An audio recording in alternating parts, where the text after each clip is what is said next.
Hello guys, welcome to Pika Fiction.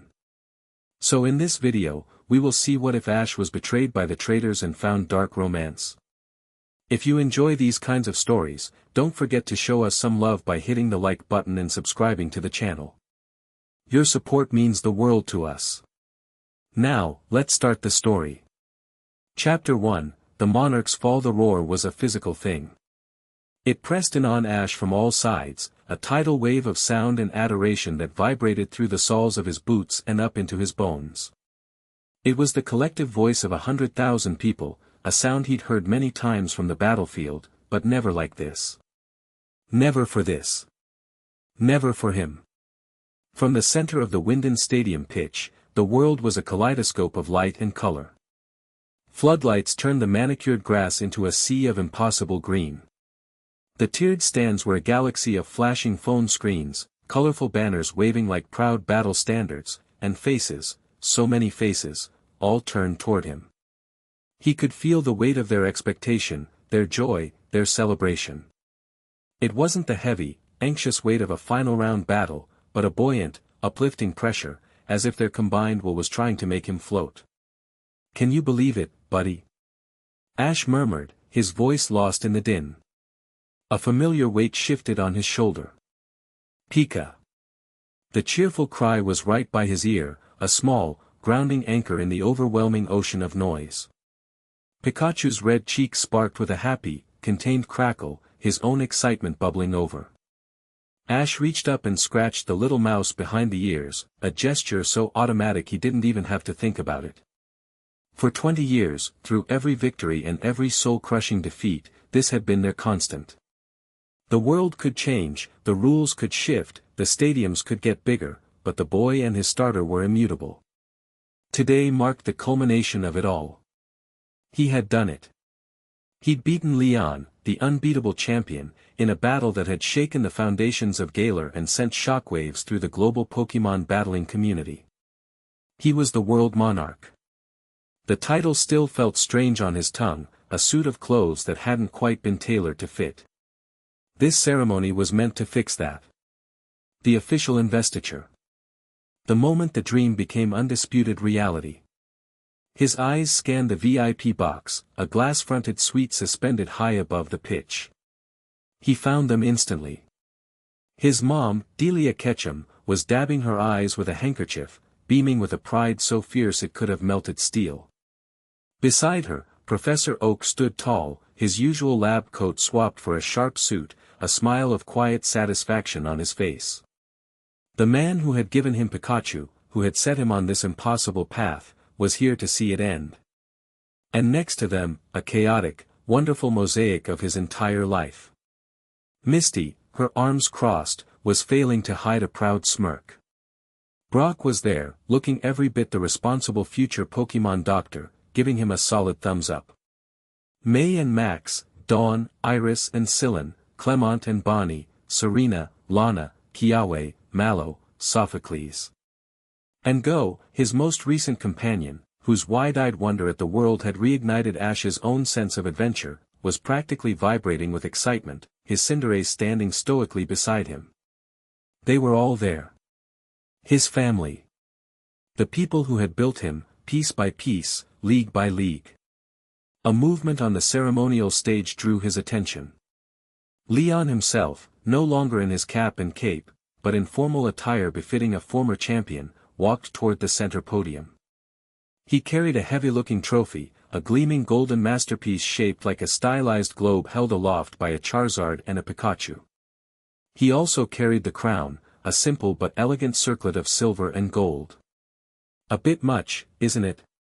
Ash said to Leon with a wry grin as the Galar champion approached. Leon laughed, a booming, good-natured sound that managed to cut through the crowd's roar. "It's tradition, Ash. And a bit of showmanship never hurt anyone. You'll get used to it." He clapped a hand on Ash's shoulder, his grip firm and steady. "You earned this. Every bit of it. I've never had a battle like that. You pushed me past my limits. You pushed us past our limits." He nodded toward Pikachu. "Pikachu." Pikachu chirped, puffing out his chest. "He says you weren't so bad yourself," Ash translated, his grin widening. The formal announcer's voice, magically amplified, echoed through the stadium, calling for order. The roar of the crowd subsided, not to silence, but to a low, expectant hum. The energy was palpable, a held breath 100,000 strong. "Today, we stand witness to a historic moment," the announcer boomed. "A new era for the Pokémon World Coronation Series. We are here not only to celebrate the victor of the Masters 8 tournament, but to officially invest him with the title he so rightfully earned. A trainer whose journey has inspired millions. Whose bond with his Pokémon is the stuff of legend. From Pallet Town in the Kanto region, please give one final, thunderous welcome to our new world monarch. Ash Ketchum." The roar returned, tenfold. It hit him like a physical blow, staggering him for a second. This was it. He took a deep breath, the scent of fresh-cut grass and the faint, electric tang of ozone filling his lungs. He walked forward, Pikachu trotting proudly at his heels, his own little chest puffed out. He felt a profound sense of peace settle over him. The long road, the endless training, the scraped knees and bruised egos, the heartbreaking goodbyes and joyous reunions, it all led here. To this single, perfect moment of arrival. Leon raised the crown. The silver and gold caught the light, casting a halo around it. The entire stadium was silent now, a sacred hush falling as the symbol of ultimate victory was about to be bestowed. Ash knelt, as he'd been instructed in the brief, awkward rehearsal. He bowed his head, a smile touching his lips. He could feel Pikachu hop off his shoulder and stand before him, watching. And then, the world broke. It started not with a sound, but with a sudden, jarring absence of it. The magical amplification of the announcer's voice cut out. The floodlights flickered once, twice, then shifted to a harsh, clinical white. On the massive stadium screen surrounding the pitch, the celebratory graphics of Ash and his Pokémon vanished, replaced by a cold, blue static. A low, anxious murmur rippled through the crowd. Ash looked up from his kneeling position, his brow furrowed in confusion. Leon had frozen, the crown held halfway to Ash's head, his face a mask of bewilderment. Then, the static coalesced.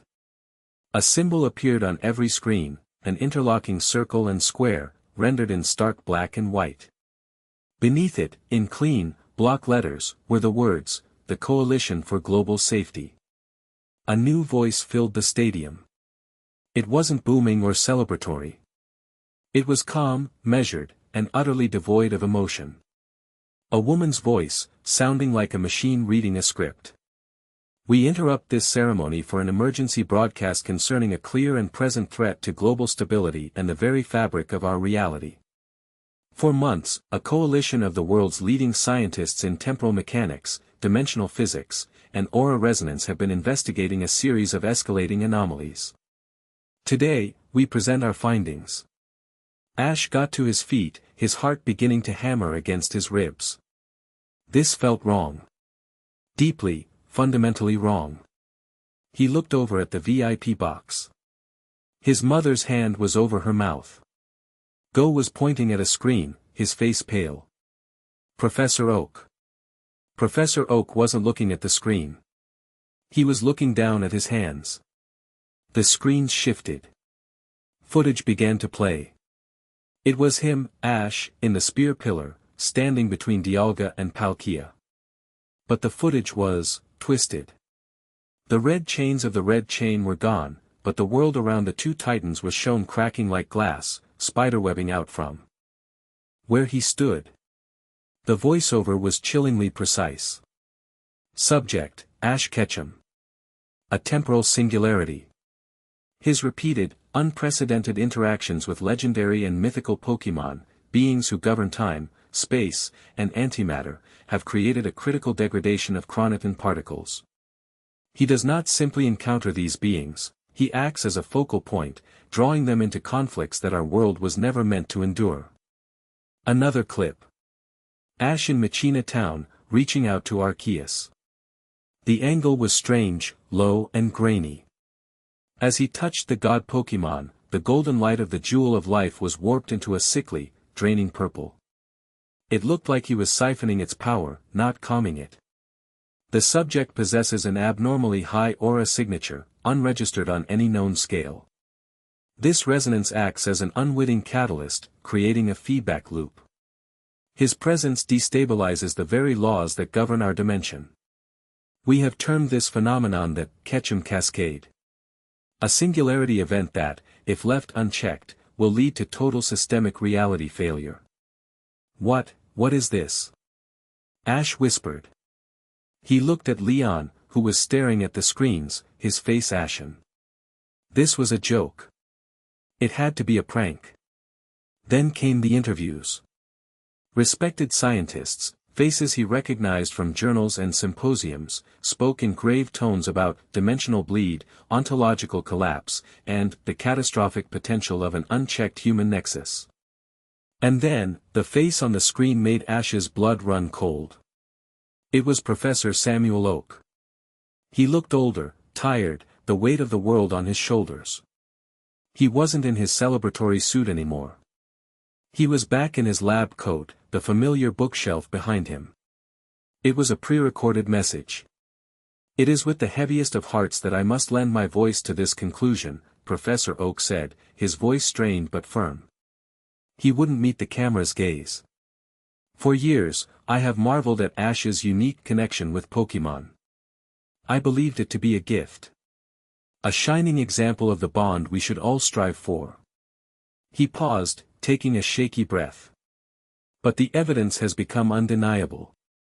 The patterns, the frequency of world-ending events centered around him. It is not a gift. It is an anomaly. A beautiful, wonderful, and impossibly dangerous anomaly. We have, through our admiration and love for the boy, ignored the signs for far too long. The world can no longer afford our sentimentality. The data is clear. He is a catalyst for chaos. Ash felt the air leave his lungs. It was like being punched in the gut by a Macamp. Professor Oak. His mentor. The man who was practically a grandfather to him. The screen flashed to another face, one that made his heart clench even tighter. Misty. Her expression was grim, her eyes red-rimmed as if she had been crying. We always joked about how much trouble he attracts, she said, her voice barely a whisper. But it was never a joke, was it? We just didn't want to see it. Then Brock. As a breeder and a doctor, I study life. I study the balance of the natural world. Ash. Ash exists outside that balance. It's a fact I've struggled to accept, but I have to. Then a dozen more. Quick cuts. A tearful Serena, saying, I always believed in him, but, sometimes believing isn't enough. A tormented Go, his face buried in his hands, mumbling, the data, all the data from Project Mu, it all points to him. It all points to him as the epicenter. It was a nightmare. A surreal, waking nightmare. He was being methodically, clinically, and publicly dismantled by the very people he loved most. They were taking his life's journey, his greatest triumphs, his very identity, and twisting it into a weapon to be used against him. The screens finally cut back to the Coalition's logo. The female voice returned, colder than ever. The Coalition for Global Safety has recommended a single course of action to the International Pokemon League Committee. To prevent the Ketchum Cascade from reaching its irreversible conclusion, the subject must be contained indefinitely. In a zero-energy, Chronoton-shielded environment where his aura signature can be neutralized. A new figure stepped onto the stage from the wings. Ash recognized him, Chairman Valerius, a senior member of the League Committee, a man known for his sharp suits and even sharper political acumen. He had a reputation for being a pragmatist, a man who prized order and stability above all else. He took the microphone from the podium, his face a mask of solemn duty. My friends, citizens of the world, Valerius began, his voice smooth and calming, a stark contrast to the horror of the broadcast. There is no cause for panic. The League, in cooperation with the Coalition, has this situation under control. He turned his gaze, not to the crowd, but directly at Ash. His eyes were not cruel. They were filled with a chilling, dispassionate pity, the look one might give a sick animal that needed to be put down. Ash Ketchum, Valerius said, his voice ringing with authority.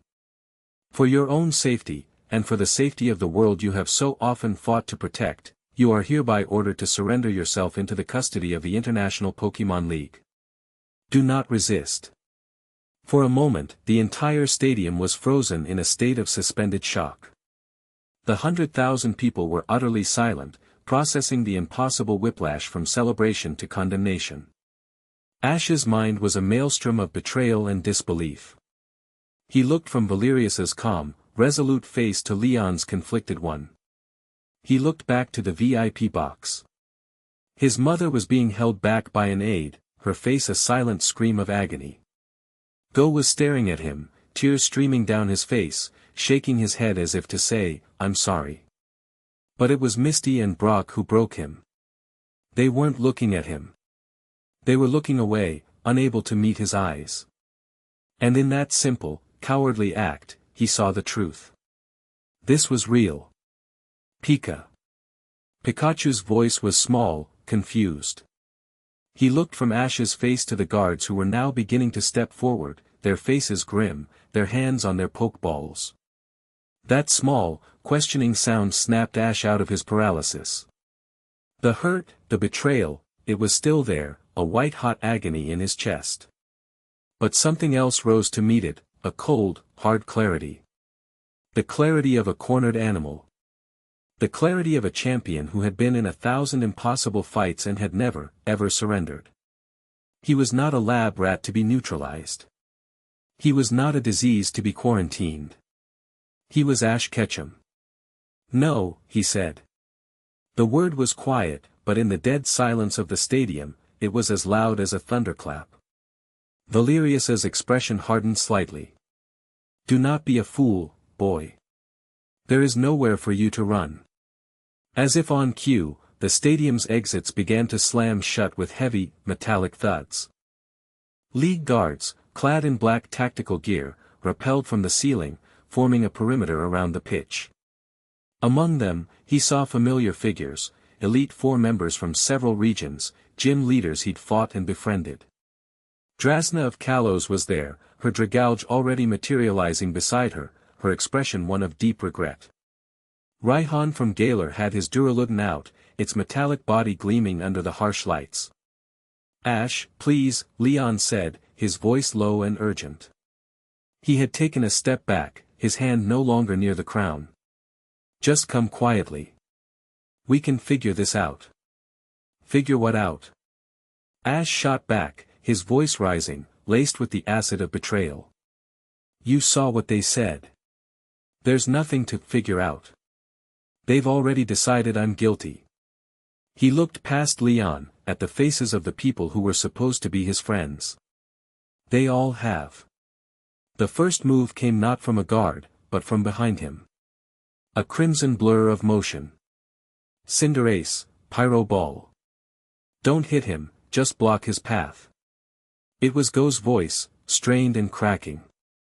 A ball of fire erupted on the turf a few feet to Ash's left, carving a blackened crater in the perfect grass. The heat washed over him. He spun around. Go was standing at the edge of the VIP box, his hand outstretched, Cinderace at his side with one foot still smoking. That was it. The final thread of hope snapped. Pikachu, Ash's voice was dangerously low. We're leaving. Pika. The response was immediate, unquestioning. Subdue him. Valerius's voice boomed. Use non-lethal force, but do not let him escape. The world exploded into motion. The guards surged forward. The first one reached him, a stun baton crackling with blue energy. Ash didn't even think.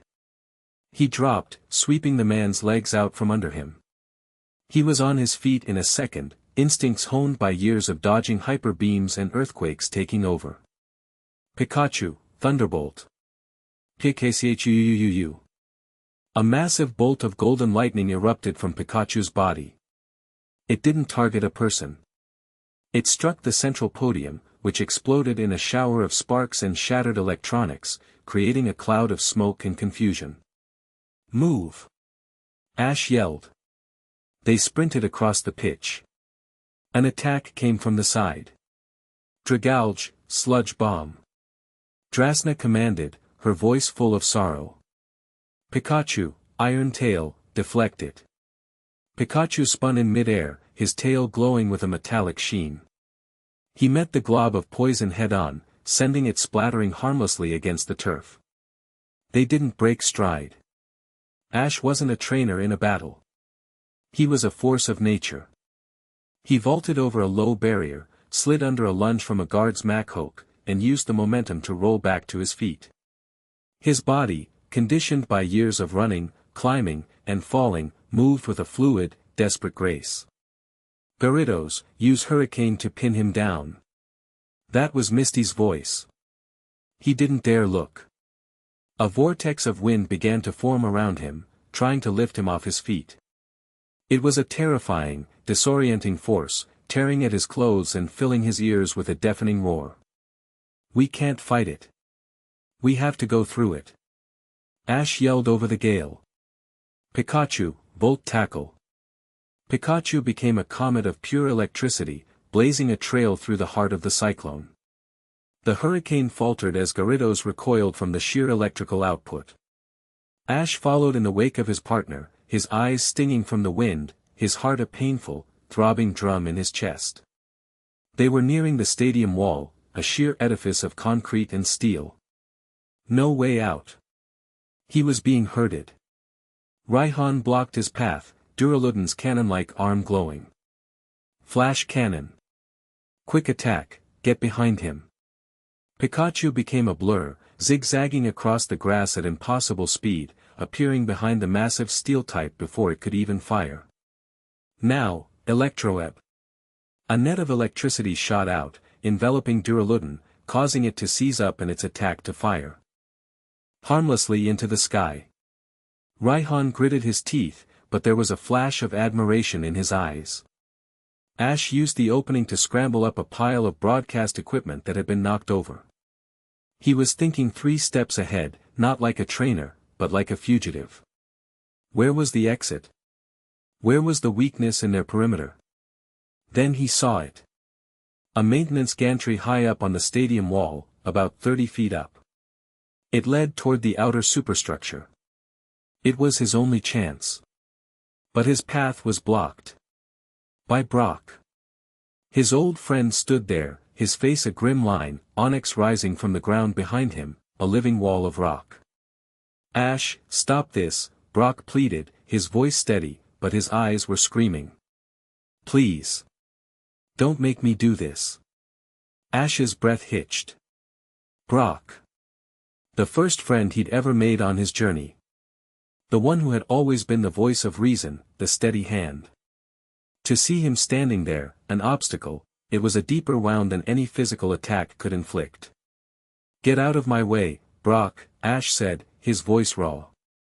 I can't, Brock replied, shaking his head slowly. Onyx, rock throw.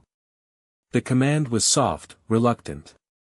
The shower of rocks wasn't aimed to crush, but to dissuade, to force him back.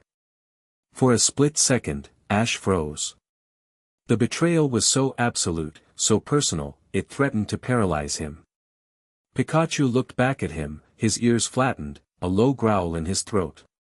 And in that moment of extreme pressure, something inside Ash snapped. It wasn't a thought. It was a feeling.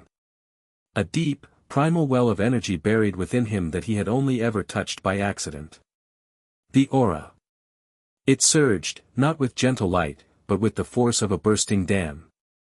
A visible shockwave of shimmering blue energy erupted from his body. It wasn't an attack. It was a raw, uncontrolled scream of power and pain. The wave slammed into everything around him. The incoming rocks from Onyx were pulverized into dust. Brock was thrown back several feet, landing hard on the turf. The nearby guards stumbled, their stun batons flickering and dying. Even Onyx flinched, letting out a low, pained groan. For a heartbeat, everyone froze, staring at the faint blue corona of light that still clung to Ash. He was panting, his head throbbing. He hadn't meant to do that. The display of raw power, however, had a chilling effect. On the stadium screens, Valerius's expression had turned from pity to something colder, fear. And confirmation. To everyone watching, Ash had just proven their point. He was unstable. He was dangerous. He didn't waste the opening. Pikachu, come on. He sprinted, leaping over the now prone form of Brock without a second glance. He couldn't afford one. He reached the wall and began to climb, finding handholds in the decorative masonry and support struts. It was a desperate, frantic ascent. Don't let him reach the gantry. Use your flying types, the commander shouted. A squadron of Corviknights took to the air, their metallic bodies black silhouettes against the harsh lights. They swooped down, their cries like scraping metal. Pikachu, discharge everything you have left. Pikachu, clinging to Ash's back, let out a final, defiant cry. Pika. Choo. A dome of electricity exploded outwards. It wasn't as strong as his earlier attacks, but it was enough. The Corviknights shrieked and veered away, their metallic bodies conducting the shock. It bought him the precious seconds he needed. He hauled himself over the railing of the maintenance gantry, his muscles screaming in protest. He was cut, bruised, and emotionally shattered. Pikachu was slumped on his shoulder, utterly drained. He looked down. The scene below was one of ordered chaos. The guards were regrouping. The Elite Four members were watching him, their Pokémon at the ready. And he could see his friends, a small, pathetic cluster of misery. His mom was on her knees. He could see the pain on their faces, the conflict, the regret. But it didn't matter. They had made their choice. They had stood by and watched. They had participated. They were the jury and the executioners of the life he once knew. He turned and ran along the gantry. The metal walkway shuddered under his feet. Wind whipped at him, cold and unforgiving. He could hear the shouts and commands behind him, but they were growing more distant. The gantry ended abruptly at the stadium's outer edge. Below him, there was nothing. Just a sheer, 200-foot drop to the dark, churning waters of the River Winden. The city lights glittered on the far bank, a world away. A world that now saw him as a monster. He was trapped.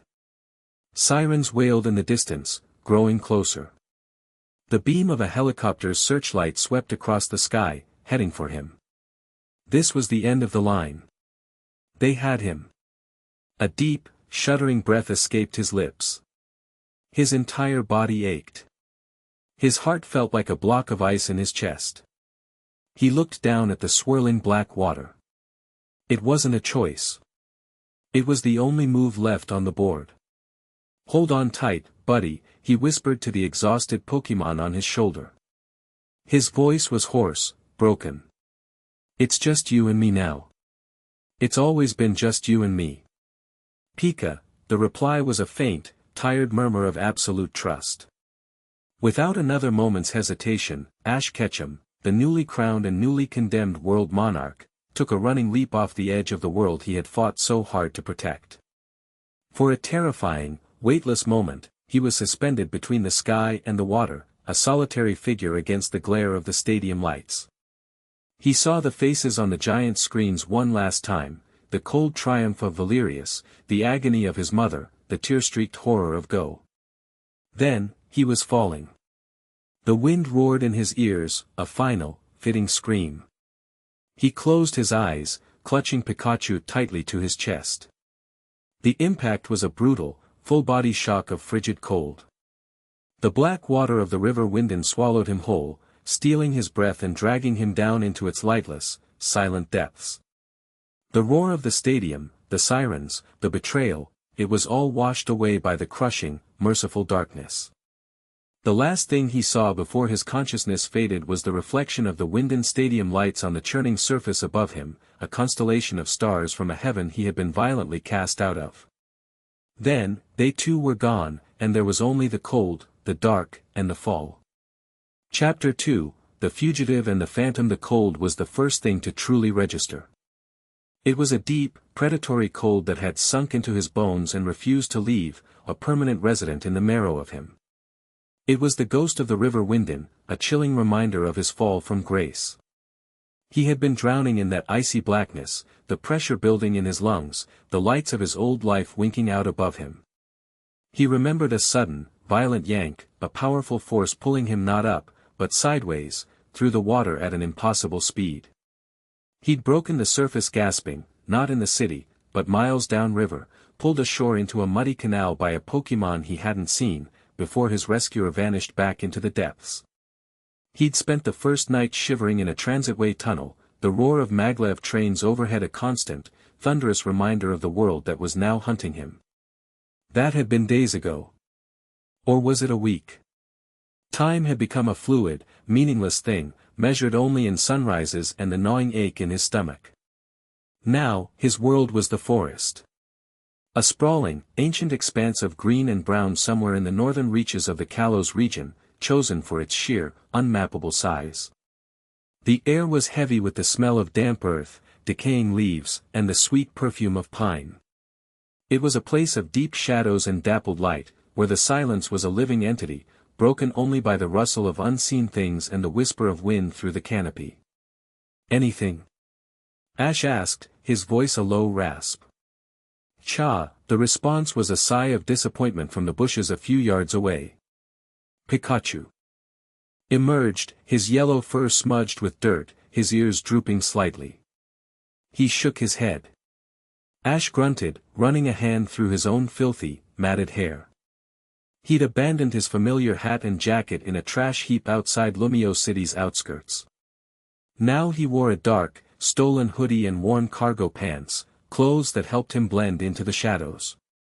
They'd become as much a part of this new life as the hunger and the constant, thrumming anxiety.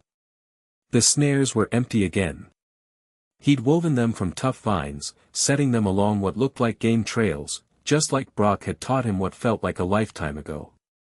The thought of Brock sent a familiar, sharp pang through his chest, a pain he immediately shoved down. He couldn't afford that. Not now. Survival was a full-time occupation.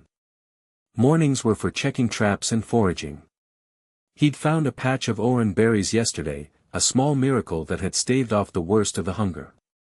He and Pikachu had shared them, sitting in silence as they ate the sweet, life-giving fruit.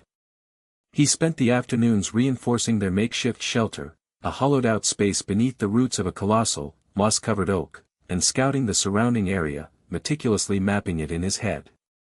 Every stream, every rock formation, every thicket that could provide cover. This was a different kind of competence than the kind celebrated in stadiums. This wasn't about flashy moves or type advantages. This was about the quiet, brutal calculus of staying alive. It was about knowing which mushrooms would kill you, how to find north using the sun, and how to move through the undergrowth without making a sound. It was a skill set he hadn't known he possessed, pieced together from a dozen different lessons from a dozen different friends. Friends who now thought he was a monster. He pushed the thought away again, harder this time. Come on, buddy. We'll find something. Pikachu scampered up his leg and onto his shoulder, a familiar, comforting weight. He nuzzled his cheek against Ash's, a gesture of solidarity that spoke more than words ever could. In this strange, hostile world, they were each other's only anchor. They moved on, deeper into the woods. Ash walked with a light, practiced step, his eyes constantly scanning, his senses on high alert. He wasn't just looking for food. He was looking for them. He'd seen the drones twice. Sleek, black machines that hovered silently above the canopy, their red optical sensors sweeping the forest floor. The first time, he'd frozen, his heart hammering against his ribs. The drone had passed by without detecting him. The second time, he'd been more prepared. He and Pikachu had dived into a thicket of ferns, covering themselves with wet mud to mask their heat signatures. He had even tried to suppress his aura, focusing on pulling the energy inward, making himself small and quiet on a spiritual level. It was a strange, draining exercise, like holding his breath with his soul. But it had worked. The drone had lingered for a moment, its sensor glowing brighter as it scanned the area, before moving on. He knew they were programmed to search for his specific aura resonance, the very thing his friends had condemned him for. The irony was a bitter pill. His greatest, most unique gift was now a tracking beacon. As dusk began to settle, painting the sky in hues of orange and purple through the gaps in the leaves, a new sound reached him. A low, persistent hum, like a giant, angry insect. It was a sound he was coming to dread. Down, he hissed. He and Pikachu dropped behind a fallen log, peering through a gap in the rotting wood. The drone appeared, moving faster this time, more purposeful. It wasn't on a search pattern. It was heading somewhere. It passed directly over their position and continued deeper into the forest. Curiosity warred with self-preservation. Following it was an insane risk. But the alternative was staying put, waiting for another drone, or worse, a ground patrol, to stumble upon him. At least this way, he was moving toward a known quantity. Stay close, he whispered to Pikachu. And stay quiet. He gave the drone 100-yard lead, then began to follow, flitting from tree to tree, a shadow in the growing twilight. He moved with a speed and stealth that would have shocked the people who only knew him from the battlefield. This was the other side of his training, the part that involved running from a swarm of beedrill, dodging falling rocks in a collapsing cave, or scrambling up a cliff face to save a Pokémon. It was the training of a survivor. The drone led him for nearly a mile, to a part of the forest he hadn't explored. The trees here were older, taller, their branches so thick they blotted out the last of the evening light. The ground grew soft and marshy. A heavy mist coiled up from the damp earth, clinging to the trees like ghostly shrouds. Then, the drone stopped. It hovered over a small, natural clearing, its red light bathing the area in an ominous glow. It wasn't alone. 2 more drones descended from above, forming a triangular perimeter. They weren't just watching. They were containing something. Ash crept closer, his heart pounding. He hid behind a cluster of gnarled, moss-covered rocks at the edge of the clearing, pulling Pikachu down with him. From here, he had a clear view. In the center of the clearing, a man was on his knees. He was a bounty hunter, by the looks of him. He wore rugged outdoor gear and had a capture device, a high-tech net launcher, on his back. His Pokémon, a powerful-looking Pangoro, lay unconscious a few feet away, its body smoking slightly. The man was panting, his face pale with fear, his eyes fixed on something in the shadows on the other side of the clearing. The drones were focused on that spot, too. Subject is an unregistered combatant, a metallic voice chirped from one of the drones. Analysis suggests high-level Pokémon activity.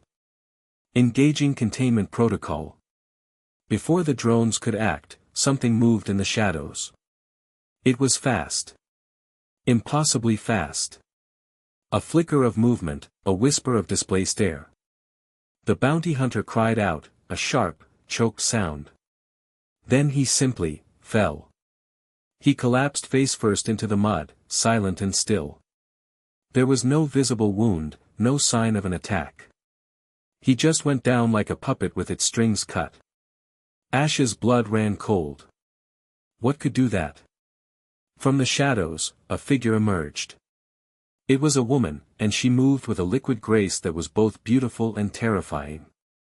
She was dressed in a form-fitting, dark gray suit that seemed to drink the light, with black armored plates over her torso, knees, and elbows. A hood was pulled low over her face, obscuring her features, but he could see a cascade of dark hair spilling out from underneath it. She didn't walk, she flowed across the ground, her steps making no sound on the damp earth. Beside her, another shape coalesced from the mist. It was a Pokémon, but unlike any Ash had ever seen in person. It stood on two legs, its slender body covered in a mane of white and crimson fur that seemed to drift like smoke. Its face was a mask of snarling malice, its eyes glowing with a faint, predatory light. A Hisuian Zoroark. A ghost from a bygone era. Ash had only seen them in textbooks. They were masters of illusion, said to weave curses from their spite. The woman paid no attention to the fallen bounty hunter. Her attention, and the Zoroark's, was fixed on something else. Something in the trees at the far end of the clearing. The drones also reoriented, their red lights converging on the new target. A low growl, distorted and ugly, echoed through the mist. It sounded like stone grinding against stone, layered with the screech of corrupted data. A massive shape lumbered into the clearing. It was a bear tick, but there was something horribly wrong with it. Its white fur seemed to flicker and dissolve at the edges, revealing glimpses of a black, star-filled void beneath its skin. One of its eyes was a normal, black bead, the other was a swirling vortex of sickening purple light. Its movements were jerky, unnatural, its massive claws scraping against the ground as it twitched and shuddered. It wasn't just a powerful Pokémon. It was a broken one. An error in reality. Confirmed, the drone's voice stated, its tone unchanged. Unidentified energy signature, Class 7 reality distortion. Target designation, Anomaly 1. The woman in the dark suit finally spoke, her voice a low, controlled whisper. Zoroark. Erase it. Her command was not a request or a cheer of encouragement. It was an order. A sentence. The Hisuian Zoroark didn't roar. It didn't make a sound. It simply vanished. One moment it was there, a terrifying statue of ghostly fur, the next, it was gone. The corrupted beartick bellowed in confusion and rage, swiping its claws through the space where the Zoroark had been. Ash watched, mesmerized. This wasn't a battle. It was an execution. A flicker of movement behind the beartick. The Zoroark reappeared for a fraction of a second, its own claws, dripping with a dark, ethereal energy, raking across the back of the Beartic's legs. The giant bear roared in pain and spun around, but the Zoroark was already gone again, melting back into the mist. It was toying with it, creating phantom images of itself to the left and right, drawing the Beartic's clumsy attacks while the real one closed in again and again, a phantom blade striking from the shadows. The moves were vicious, precise. Night Slash. Shadow Claw. Each one aimed at a tendon, a joint. It was a systematic dismantling. Suddenly, a storm broke. The sky, which had been darkening for an hour, finally gave way. Rain began to fall, thick and heavy, turning the mist into a blinding curtain. Thunder cracked overhead, a deafening explosion that shook the very ground. The drones seemed to take this as their cue. Environmental conditions deteriorating. Switching to active engagement. Fire. Beams of crackling blue energy shot from the drones, converging on the corrupted beartick. The beams struck the massive Pokémon, causing it to roar in agony. But it also seemed to supercharge it. The vortex in its eye flared, and the patches of void-like skin on its body expanded. It unleashed a blizzard, not of snow and ice, but of jagged, glitching shards of frozen static. The phantom woman cursed under her breath. The unexpected intervention had ruined her rhythm. The beartick, now enraged beyond reason, ignored the Zoroark and charged straight at the nearest drone, smashing it from the sky with a single, brutal swipe. The clearing descended into chaos. The remaining two drones opened fire, their energy beams crisscrossing the small space. The beartick, maddened with pain and corrupted power, thrashed about wildly. The Zoroark continued its phantom assault, but its movements were hampered by the random energy blasts. Ash knew he should run. This was not his fight. These were not his enemies. But he was pinned down, the crossfire too intense. And a part of him, the part that had never been able to turn its back on a Pokémon in pain, was screaming. Even corrupted, even monstrous, the bear tick was still a living creature, and it was suffering. One of the drones swiveled, its red light falling directly on the rocks where Ash was hiding. New biosignature detected, it chirped. High-level aura resonance. Match found. Target designation, Monarch. The jig was up. Before Ash could even react, the drone fired. A beam of concussive energy slammed into the rocks in front of him, showering him with dirt and stone fragments. Pikachu, Thunderbolt. Ash roared, scrambling to his feet. There was no hesitation. Pikachu. A brilliant spear of lightning, far more powerful than any a wild Pikachu could produce, erupted from his shoulder and struck the drone head-on. The machine convulsed, smoked, and then dropped from the sky like a stone. The sudden, powerful attack silenced the clearing for a second. The corrupted bear tick, the phantom woman, her Zoroark, and the last remaining drone all froze. Every eye was now on him. The woman's hood had been partially knocked back by the blast of air from Pikachu's attack. For the first time, Ash saw her face. She was young, maybe his age, with sharp, intelligent features, pale skin that seemed to have never seen the sun, and eyes the color of a stormy sea. Her expression was one of cold, calculating surprise. She wasn't looking at him as a person. She was looking at him as an unexpected variable in an equation. The last drone spoke. Monarch confirmed. Primary target acquired. All other hostiles secondary. Engaging capture protocol. The drone ignored the bear tick and the woman, turning its full attention on Ash. It unleashed a volley of stun rings, circles of energy designed to incapacitate. Quick attack, let's move. Ash and Pikachu were a blur of motion, weaving through the trees, the stun rings exploding behind them.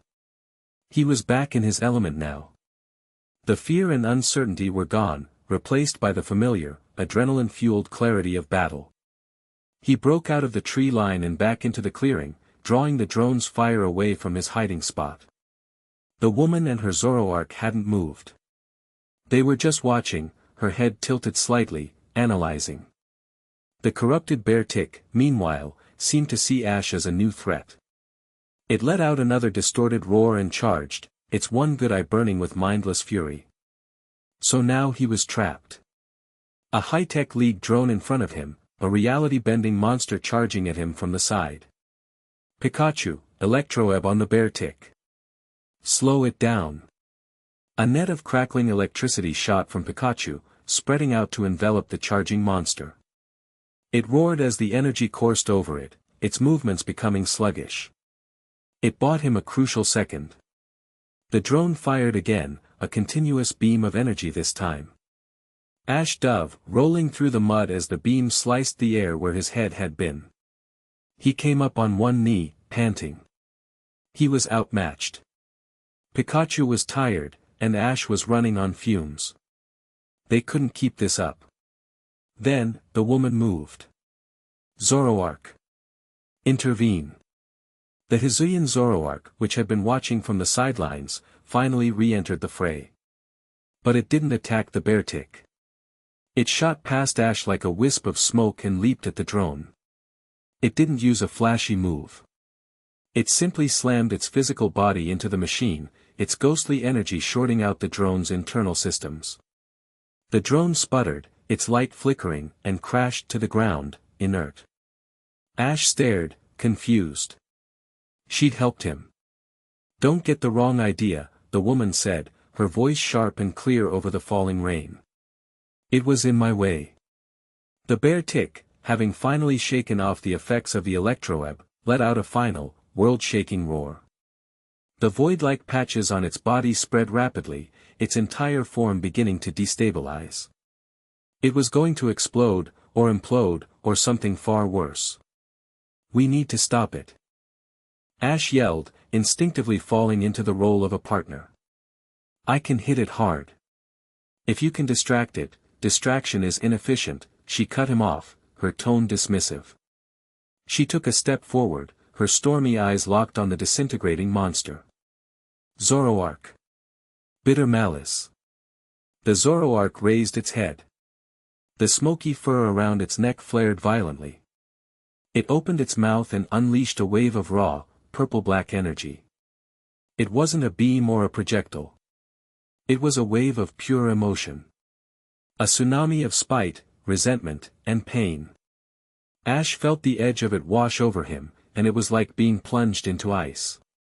The sheer, concentrated bitterness of the attack was a psychic shockwave. He saw a flash of his friends' faces, Misty, Brock, Serena, their words of betrayal echoing in his mind. The attack fed on despair, and his was a deep, untapped well. The wave hit the bear tick, and the monster just stopped.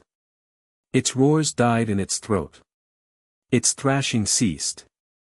The glitching, the static, the vortex in its eye, it all froze. For a single, horrifying moment, the Beartic's one good eye cleared, and Ash saw a flicker of its original self, an expression of pure, unadulterated terror. Then, its body dissolved, not into light or energy, but into nothing. It crumbled into a pile of black, dimensionless dust that was immediately washed away by the rain. Silence. The clearing was empty, save for the two of them, their Pokémon, the destroyed drones, and the unconscious bounty hunter. The rain continued to fall, a steady, rhythmic drumming that seemed to be washing the world clean. Ash stood panting, his mind reeling from what he'd just witnessed. That move, it hadn't just defeated the Beartic. It had unwritten it. Erased it from existence. What was that thing? He finally managed to ask, his voice hoarse. The woman turned to face him fully. She reached up and pulled back her hood, revealing her entire face. Her dark hair was plastered to her temples by the rain. Water dripped from her sharp chin. Her gray eyes were intense, analytical, giving away nothing. A mistake, she said simply. A loose thread. My job is to cut them. She walked over to the crashed drone that Pikachu had taken down. She nudged it with the toe of her boot, then knelt, prying open a panel with a tool that slid out from her wrist guard. She pulled out a small, black memory module, looked at it for a moment, and then crushed it in her palm. She did the same to the other two drones, moving with an unnerving, practiced efficiency. The League is getting better at finding them, she mused, more to herself than to him. And at finding you. She straightened up and her gaze fell on him again. It was like being weighed and measured. Ash Ketchum. World Monarch. Wanted for crimes against reality. Your aura signature is a lighthouse in a hurricane. They'll never stop hunting you. Who are you? Ash demanded, taking a step forward. Pikachu, on his shoulder, let out a low growl, his cheeks sparking. A person who understands the real enemy, she replied, her gaze unwavering. She looked at Pikachu, a flicker of something, not quite admiration, but professional respect, in her eyes. That's a well-trained Pokémon. Its output is off the charts. You've pushed it beyond its natural limits. He's my friend, Ash said, the words coming out sharper than he intended. The way she talked about Pokémon, like tools, like assets, rubbed him the wrong way. A small, cynical smile touched her lips for the first time. It didn't reach her eyes. Friendship is a luxury. In the war that's coming, you'll need weapons. Her Zoroark materialized beside her, its smoky form solidifying from the rain-soaked air. It stared at Pikachu, and Pikachu stared back, an unspoken challenge passing between the two vastly different partners. Ash's mind was racing. This woman, her Pokémon, the creature she'd destroyed, none of it made sense in the world he knew. But his world had been turned upside down. The rules no longer applied. This strange, violent, and efficient phantom, was the first new thing he'd encountered since his life had been shattered. That thing, the Beartic, Ash pressed, needing answers. You said it was a mistake. What did you mean? What's happening? She was silent for a long moment, the rain drumming on her armored shoulders. She seemed to be making a decision. The broadcast that ruined your life, she finally said. The prophecy of the Ketchum Cascade. It was based on a kernel of truth, wrapped in a universe of lies. There is a cataclysm coming. But you are not the cause. She took a step closer, her voice dropping lower, more intense. You're just the first major symptom. A lightning rod for an infection that has already taken root. That bear tick was another symptom. A small one. The infection finds cracks in reality, in people, in Pokemon, and it twists them. It whispers lies that sound like truth. It told your friends you were a danger. It told this bounty hunter he could get rich.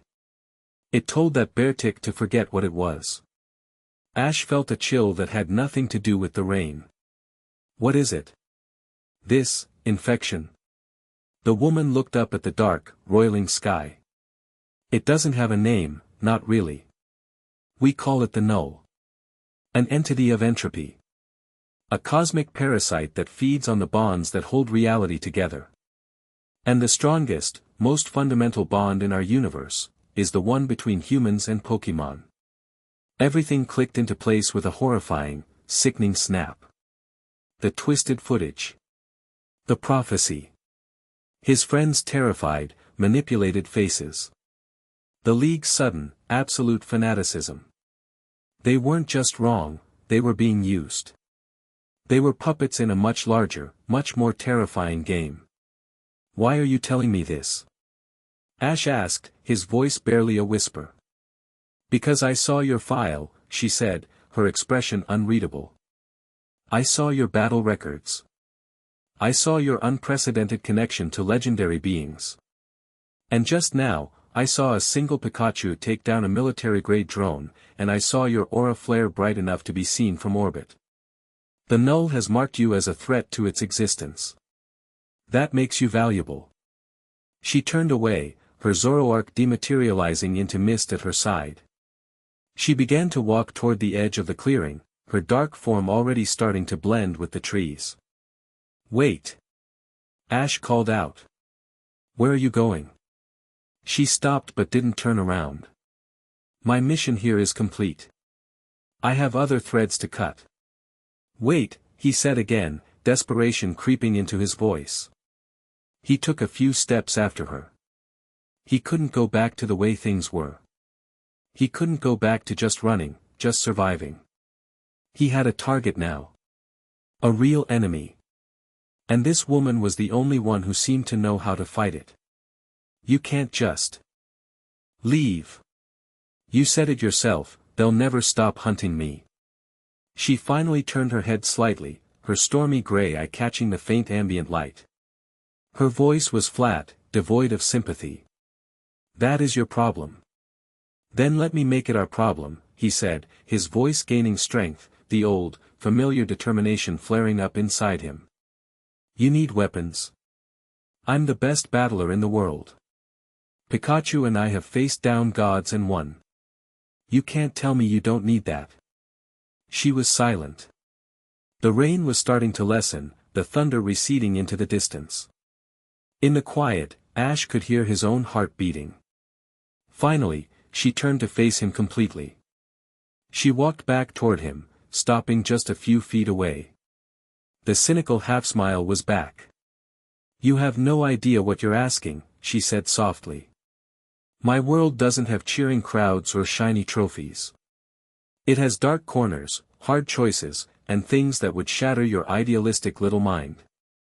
My idealistic little mind has been shattered already, Ash countered, his voice hard as flint. It was shattered in a stadium full of 100,000 people by the faces of everyone I ever trusted. I have nothing left to lose. Her eyes searched his, looking for a lie, for a hint of the naive boy from Pallet Town. He met her gaze without flinching, letting her see the raw, burning wound of his betrayal, but also the cold, hard resolve that had formed around it. After a long, tense moment, she gave a single, sharp nod. She seemed to have found what she was looking for. She held out her hand. It was not a gesture of friendship, but of contract. A deal. My name is Lyra, she said, her voice all business. "And I'm going to give you a choice, Ash Ketchum." She gestured vaguely back in the direction of civilization. "You can continue running, hiding in the mud until Valerius and his patrols finally catch you. They will put you in a box for the rest of your life, and you will die believing you were the villain of your own story." Then, she gestured to the dark, untamed wilderness around them. "Or, you can come with me. You can come with me and learn what's really hunting you. You can learn how to fight back. But I promise you, you will not like what you find." Ash looked at her outstretched hand. He looked at the dead drones, the spot where the bear tick had ceased to exist, and the still unconscious form of the bounty hunter. He looked at Lyra's cold, pragmatic face. She was offering him a path that led not to redemption or glory, but deeper into the shadows. It was a path of violence, secrecy, and morally gray choices. It was the only path he had left. He reached out and took her hand. Her grip was firm, her skin cool from the rain. It was the first human contact he'd had since he'd been branded a monster. "When do we start?" he asked. A flicker of something that might have been respect appeared in Lyra's stormy eyes. "We've already started," she said, letting go of his hand. She turned and began to walk, not looking back. "Try to keep up, Monarch." Ash glanced down at Pikachu, who met his gaze with unwavering loyalty. He gave his partner a determined nod. Then, without a second look at the life he was leaving behind, he followed the phantom into the darkness. Chapter 3, The Umbral Wardens. The journey was a lesson in itself. Lyra didn't lead him on paths, she moved through the wilderness like water, flowing through the path of least resistance. They skirted League patrol routes she seemed to know by heart, waded through frigid streams to mask their scent and heat signatures, and scaled cliff faces that would have made a Geodude nervous. She moved with a relentless, silent efficiency that left no room for complaint or fatigue. Ash, to his credit, kept up. His life as a fugitive had been a brutal crash course in endurance, and his natural athleticism filled in the gaps. He watched her, learned from her, mimicking the way she placed her feet to avoid snapping a twig, the way she used the terrain for cover, her body a constant, fluid line of motion. Pikachu, perched on his shoulder, was a silent observer, his initial wariness of Lyra hardening into a kind of grudging respect. He watched her Hisuian Zoroark, which would occasionally flicker into existence at Lyra's side, a ghost made of smoke and spite, before dissolving back into the ether. There was no camaraderie between the two Pokémon, only the tense acknowledgement of two apex predators sharing a territory. After 2 days of near-constant, silent travel, they arrived at a mountain range that scraped the sky, its peaks wreathed in perpetual cloud. The air grew thin and cold. Lyra led him not up, but down, into a deep, shadowy ravine carved by some ancient glacier.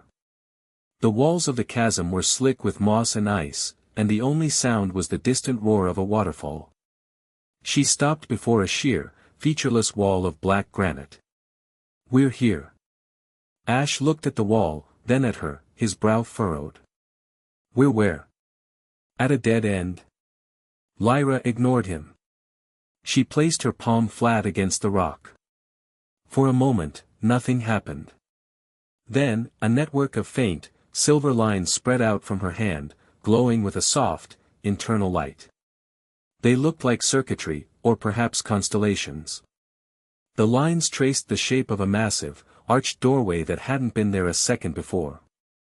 With a low groan of grinding stone that echoed through the ravine, the section of wall receded into the mountain, revealing a dark tunnel beyond. "What was that?" Ash asked, staring at the glowing lines as they faded. "Some kind of tech." "Of a sort," Lyra said, stepping into the darkness. "It responds to the resonance of our order. A warden's key." Ash followed her inside, his eyes struggling to adjust. The tunnel was long and perfectly smooth, the air within it cool and still. As the stone door ground shut behind them, sealing them in absolute blackness, globes of pale, phosphorescent light ignited along the ceiling, stretching into the distance. They weren't electric. They pulsed with a soft, organic rhythm, like captive jellyfish. Welcome to the sanctum, Lyra's voice echoed slightly in the enclosed space. The tunnel opened into a cavern so vast it felt like a subterranean sky. Ash stopped dead, his jaw slack. He was standing on a carved stone balcony overlooking a hidden city. Below them, structures were carved directly into the cavern walls, connected by a network of rope bridges and spiraling stone staircases. Some buildings were simple, monastic cells, while others were grand halls with arched ceilings that mimicked the starry sky. A soft, ambient light emanated from the same pulsing globes as in the tunnel, casting long, dancing shadows. The air smelled of old stone, burning incense, and ozone. In the center of the cavern floor, a massive, crystalline formation pulsed with a gentle, blue-white light, the source of the city's power and illumination. People moved through this impossible place with the same quiet purpose as Lyra. Dressed in variations of her dark, functional attire, they sparred in open courtyards, meditated before shimmering energy fields, and studied ancient-looking scrolls in vast, torchlit libraries. Pokémon worked alongside them, not just the expected dark and ghost types, but Pokémon of every shape and size. He saw a man tending a garden of glowing fungi with the help of a Breloom, and a woman meticulously polishing a set of armor while her Agron watched over her. They weren't pets or partners in the way he understood it. They were comrades in arms, tools and companions in equal measure. What is this place? Ash whispered, the sheer scale of it overwhelming him. The heart of the Umbral Wardens, Lyra replied, her voice holding a rare, almost imperceptible note of pride. One of them, anyway. We have sanctuaries like this all over the world, hidden in the places no one else thinks to look. We have existed for 1,000 years, fighting the wars no one else knows are happening. She led him down a winding staircase, their footsteps echoing in the vast space. People paused to watch them pass. Their faces were stoic, their eyes sharp and assessing. They weren't hostile, but they were not welcoming either. They looked at Ash with a mixture of curiosity and suspicion, their gazes lingering on the bright yellow Pokémon on his shoulder, a splash of vibrant color in a world of slate and shadow. They know who I am, Ash observed, a knot of tension forming in his back. They know you are the monarch. The target of the League's global manhunt, Lyra corrected. They know your aura is a beacon drawing the Null's attention. To many here, you are not a guest. You are a liability. A problem I have brought to their doorstep. She led him to one of the larger structures, a library that seemed carved from a single, massive stalactite. The air inside was thick with the scent of aging paper and dust. At a large, heavy wooden table in the center of the room, an old man sat hunched over a device that projected a shimmering, three-dimensional star chart into the air. He was bald, with a long, gray beard braided with silver thread, and his face was a roadmap of wrinkles. He wore the same dark warden uniform, but his was frayed at the cuffs, stained with ink and what looked like scorch marks. Master Kale, Lyra said, her voice respectful. The old man looked up, his eyes, a startlingly bright blue, focusing on them. They were eyes that looked not just at you, but through you. He smiled, a warm, genuine expression that seemed out of place in this severe environment. Lyra, my dear. Your mission was successful, I see, he said, his voice a gravelly baritone. He then turned his gaze to Ash. And you have brought a guest. A very famous one. He gestured to a stool opposite him. Ash Ketchum. Please, sit. You must have many questions. Ash hesitated, then sat, placing Pikachu on the table in front of him. Kale's smile widened as he looked at the electric mouse. And this must be the Pikachu that stood against a Regice and battled a Latios to a draw. A privilege. His energy is remarkable. You know about that? Ash asked, surprised. We know a great deal, Kale said, waving a hand and dismissing the holographic star chart. He leaned forward, his elbows on the table. We know that for the last decade, you have been at the epicenter of nearly every major temporal, spatial, and dimensional crisis on the planet. The League and your friends believe you are the cause. They are fools. They see a lightning rod and blame it for the storm. We know you are simply the first place the lightning is striking. He gestured for Lyra to bring something. She retrieved a heavy, leather-bound book and placed it on the table. The cover was blank, save for a single, circular symbol etched in faded silver. Cale opened it. The pages were not paper, but thin, beaten sheets of some dark metal, covered in an angular, alien script. The illustrations were terrifying. They depicted shadowy, formless things seeping into the world, twisting Pokemon and people into monstrous shapes. They showed civilizations crumbling, not from war, but from within, as paranoia and madness turned them against each other. The Codex Umbra, Cale explained. The founding text of our order. It describes the null. The whispering nothing. The great unraveling. It has many names. It is a force of pure entropy from outside the known dimensions. It cannot create, it can only corrupt. It cannot build, it can only dissolve. And its primary target is always the foundational connections that give reality its structure.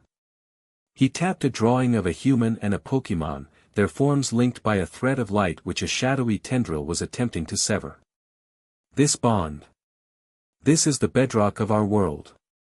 The synergy between two different forms of life creates an energy, a resonance, that holds the fabric of space-time together. The null seeks to undo it. Ash stared at the image, his mind racing.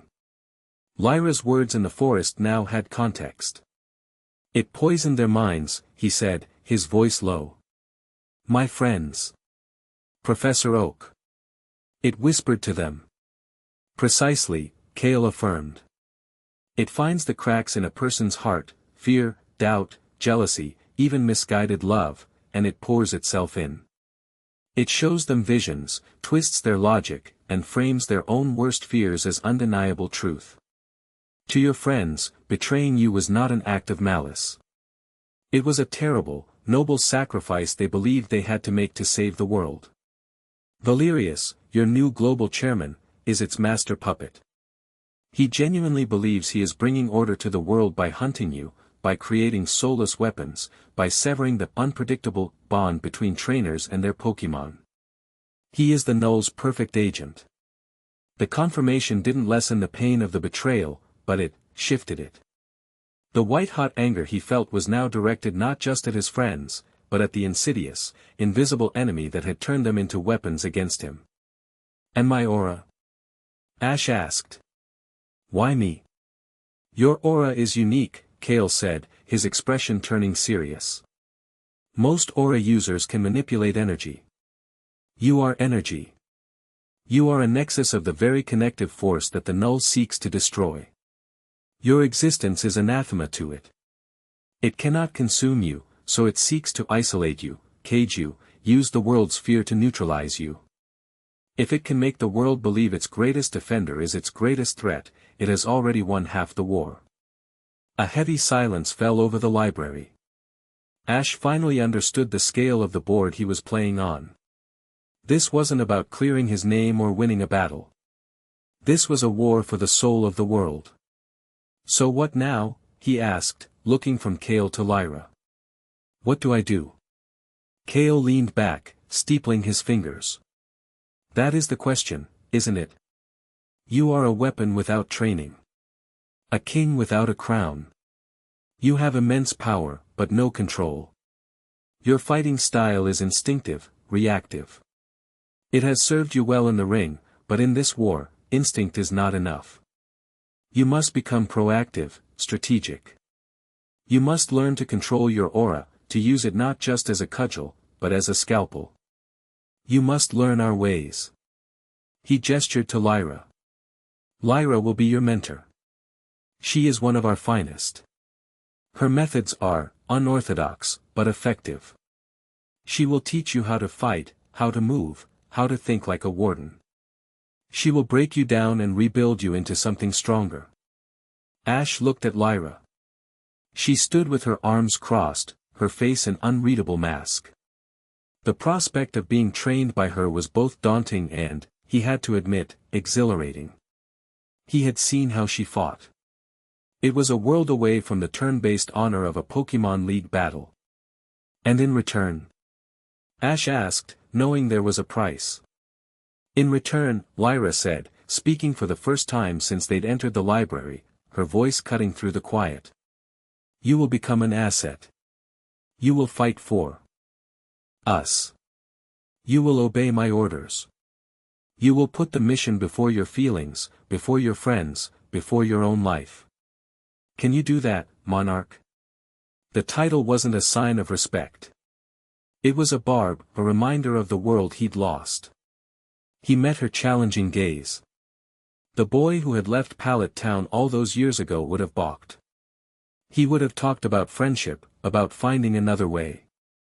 That boy was gone, drowned in the river Winden. I can, Ash said, his voice firm. Kale smiled again, a hint of sadness in his eyes. Good. Then let your training begin. The training was brutal. It was the antithesis of everything he had ever known. Lyra did not teach him how to be a better Pokémon trainer. She taught him how to be a weapon. The days started before the cavern's artificial dawn. The first lesson was in stealth. She would take him to the labyrinthine tunnels that honeycombed the mountain, give him a 10-second head start, and then hunt him.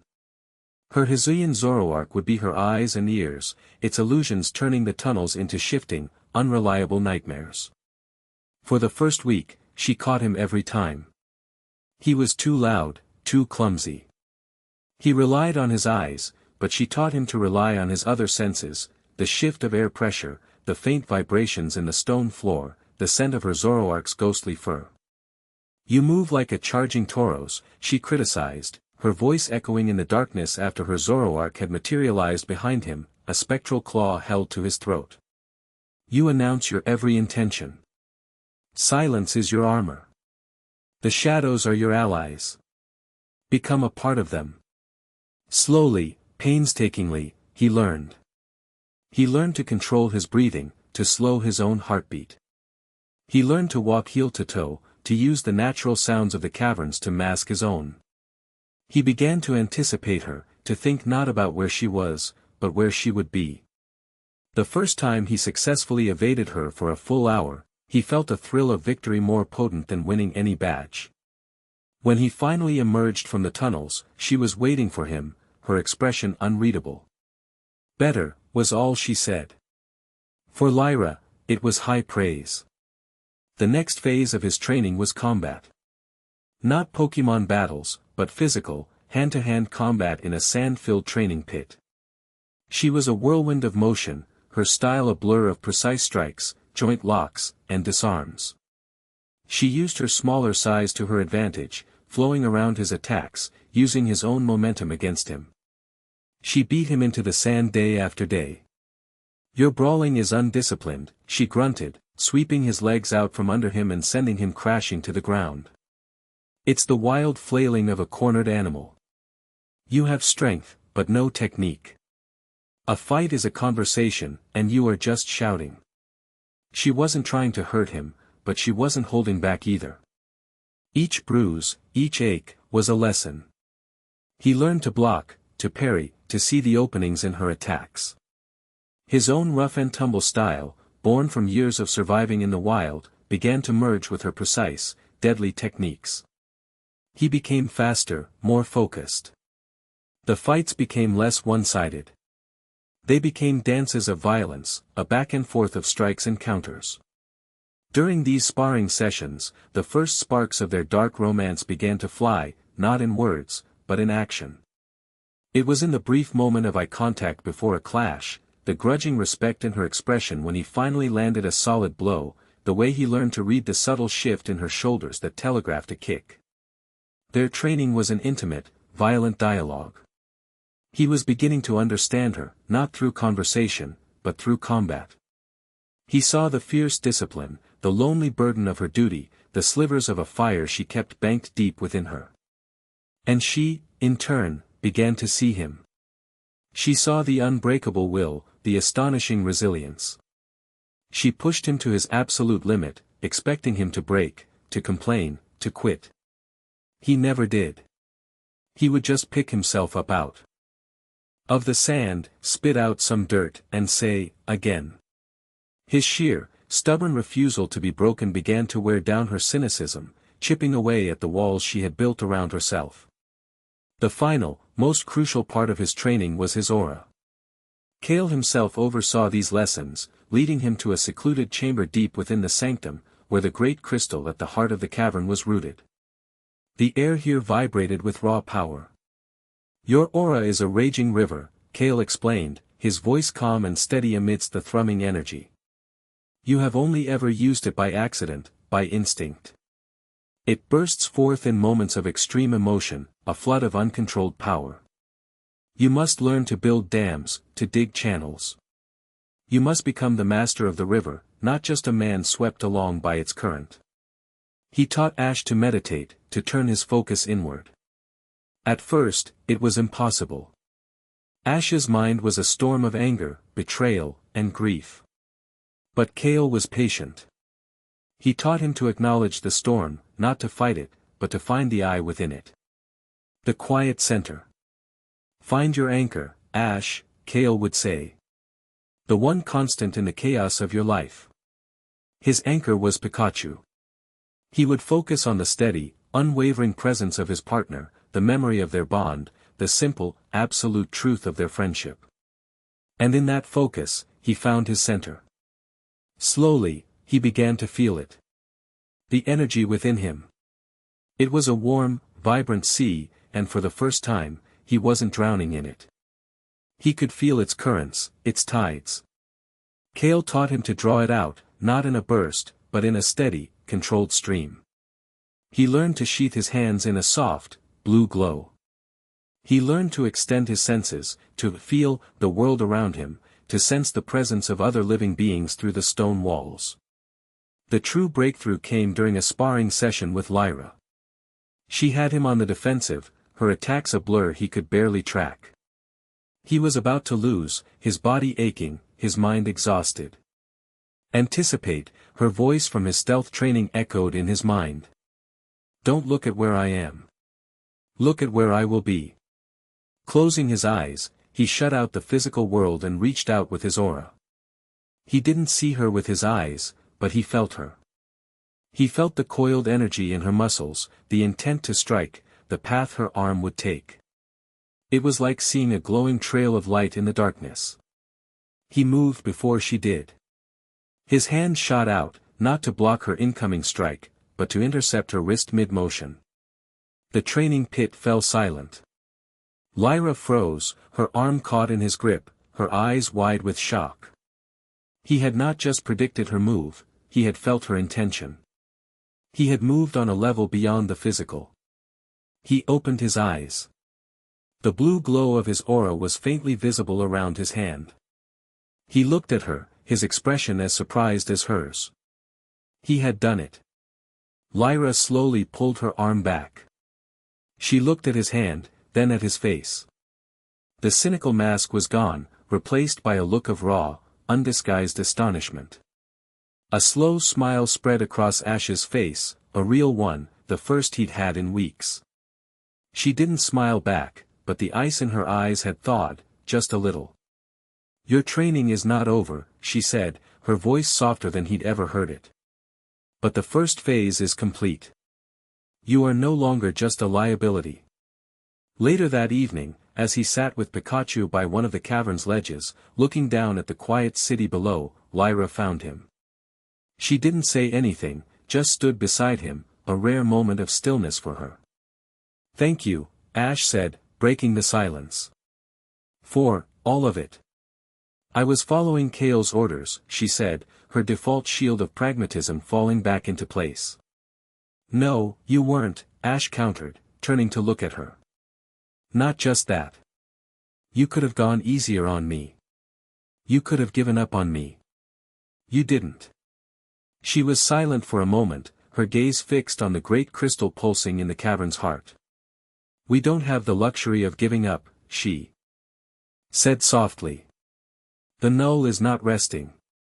While you have been training, Valerius has been consolidating his power. He's formed a new global security force, the Purifiers. They're using tech derived from those drones that attacked us. They're hunting down trainers with unstable or abnormally strong bonds with their Pokémon. They're arresting them, re-educating them, separating them from their partners. Ash's blood ran cold. He's doing exactly what you said. He's trying to sever the bond. He's starting small, building public support by targeting so-called delinquents and fringe groups, Lyra continued, her voice grim. But his goal is absolute. A world of order. A world where a Pokémon is just a tool, predictable and controllable. A world without a Ketchum cascade. A world without love. He saw it then, the fire she kept hidden. The fierce, burning passion beneath the cold exterior. She wasn't just a soldier following orders. She was a true believer. She fought because she understood, on a fundamental level, what was at stake. "I'm ready," Ash said, his voice quiet but filled with a new, steely conviction. He stood up, meeting her gaze. The power he felt within him was no longer a chaotic storm. It was a deep, steady reservoir, waiting to be unleashed. He wasn't the boy who fell from the stadium anymore. The Wardens, and Lyra, had forged him into something new. "I'm ready to fight back." Lyra looked at him, truly looked at him, and for the first time, she gave him a small, genuine smile. It transformed her face, chasing away the shadows. "Good," she said. "Because Master Kale just gave us our first mission." She held up a small, holographic projector. An image flickered to life between them, a map of the Galar region. A single point was blinking red over a familiar location. The industrial zone on the outskirts of Winden. A massive null-energy signature has been detected. Valerius's people are experimenting with it, trying to weaponize the very thing they claim you represent. We're going to shut it down. It was a trap. Ash knew it instinctively. Going back to Galar, back to the city where his life had been destroyed, was walking into the lion's den. But it was also an opportunity. A chance to strike the first real blow in this secret war. "There's something else," Lyra added, her smile fading, her expression turning serious. "Our intelligence suggests the chief scientist on the project is a Kalos native. A prodigy in engineering and programming. They took him from his gym in Lumio City. His name is Clement." The name hit Ash like a physical blow. Clement. The brilliant, kind-hearted inventor. His friend. Coerced into working for the very people who were hunting him. The null wasn't just turning his friends against him, it was enslaving them. The mission was no longer just strategic. It was personal. He looked from the blinking red dot on the map to Lyra's determined face. He had been rebuilt. He had been sharpened. Now, it was time to be aimed. Chapter 4, A Ghost in Galar. The return to Galar was a violation. Every breath of the region's air felt like inhaling glass. Ash had entered under the cloak of a manufactured storm, stowed away in the cargo hold of a smuggling vessel Lyra had contacts with. He spent the entire journey in a state of controlled meditation, pulling his aura in so tightly it was a singularity in his chest, a technique Kale had called the soul's cloak. He had to be invisible, not just physically, but metaphysically. He was a ghost returning to his own haunting ground. Winden, when they finally slipped into its grimy, industrial outskirts at 3 in the morning, was a city transformed. Valerius's new world order was on full display. Sleek, black banners bearing the Coalition for Global Safety's interlocking circle and square logo hung from every lamppost, replacing the vibrant flags of the Galar League. Patrols of purifiers, clad in the same dark gray armor as the stadium guards, marched in unnervingly perfect synchronization, their faces hidden behind impassive helmets. Their Pokémon, mostly steel and rock types like Corviknight and Berserker, moved with a joyless, mechanical obedience. It was a city under occupation, not by a foreign power, but by an ideology. Worst of all were the broadcasts. Massive video screens, the same ones that had shown his condemnation, now played a constant loop of Valerius's propaganda. They showed the chairman smiling, shaking hands, promising stability and safety.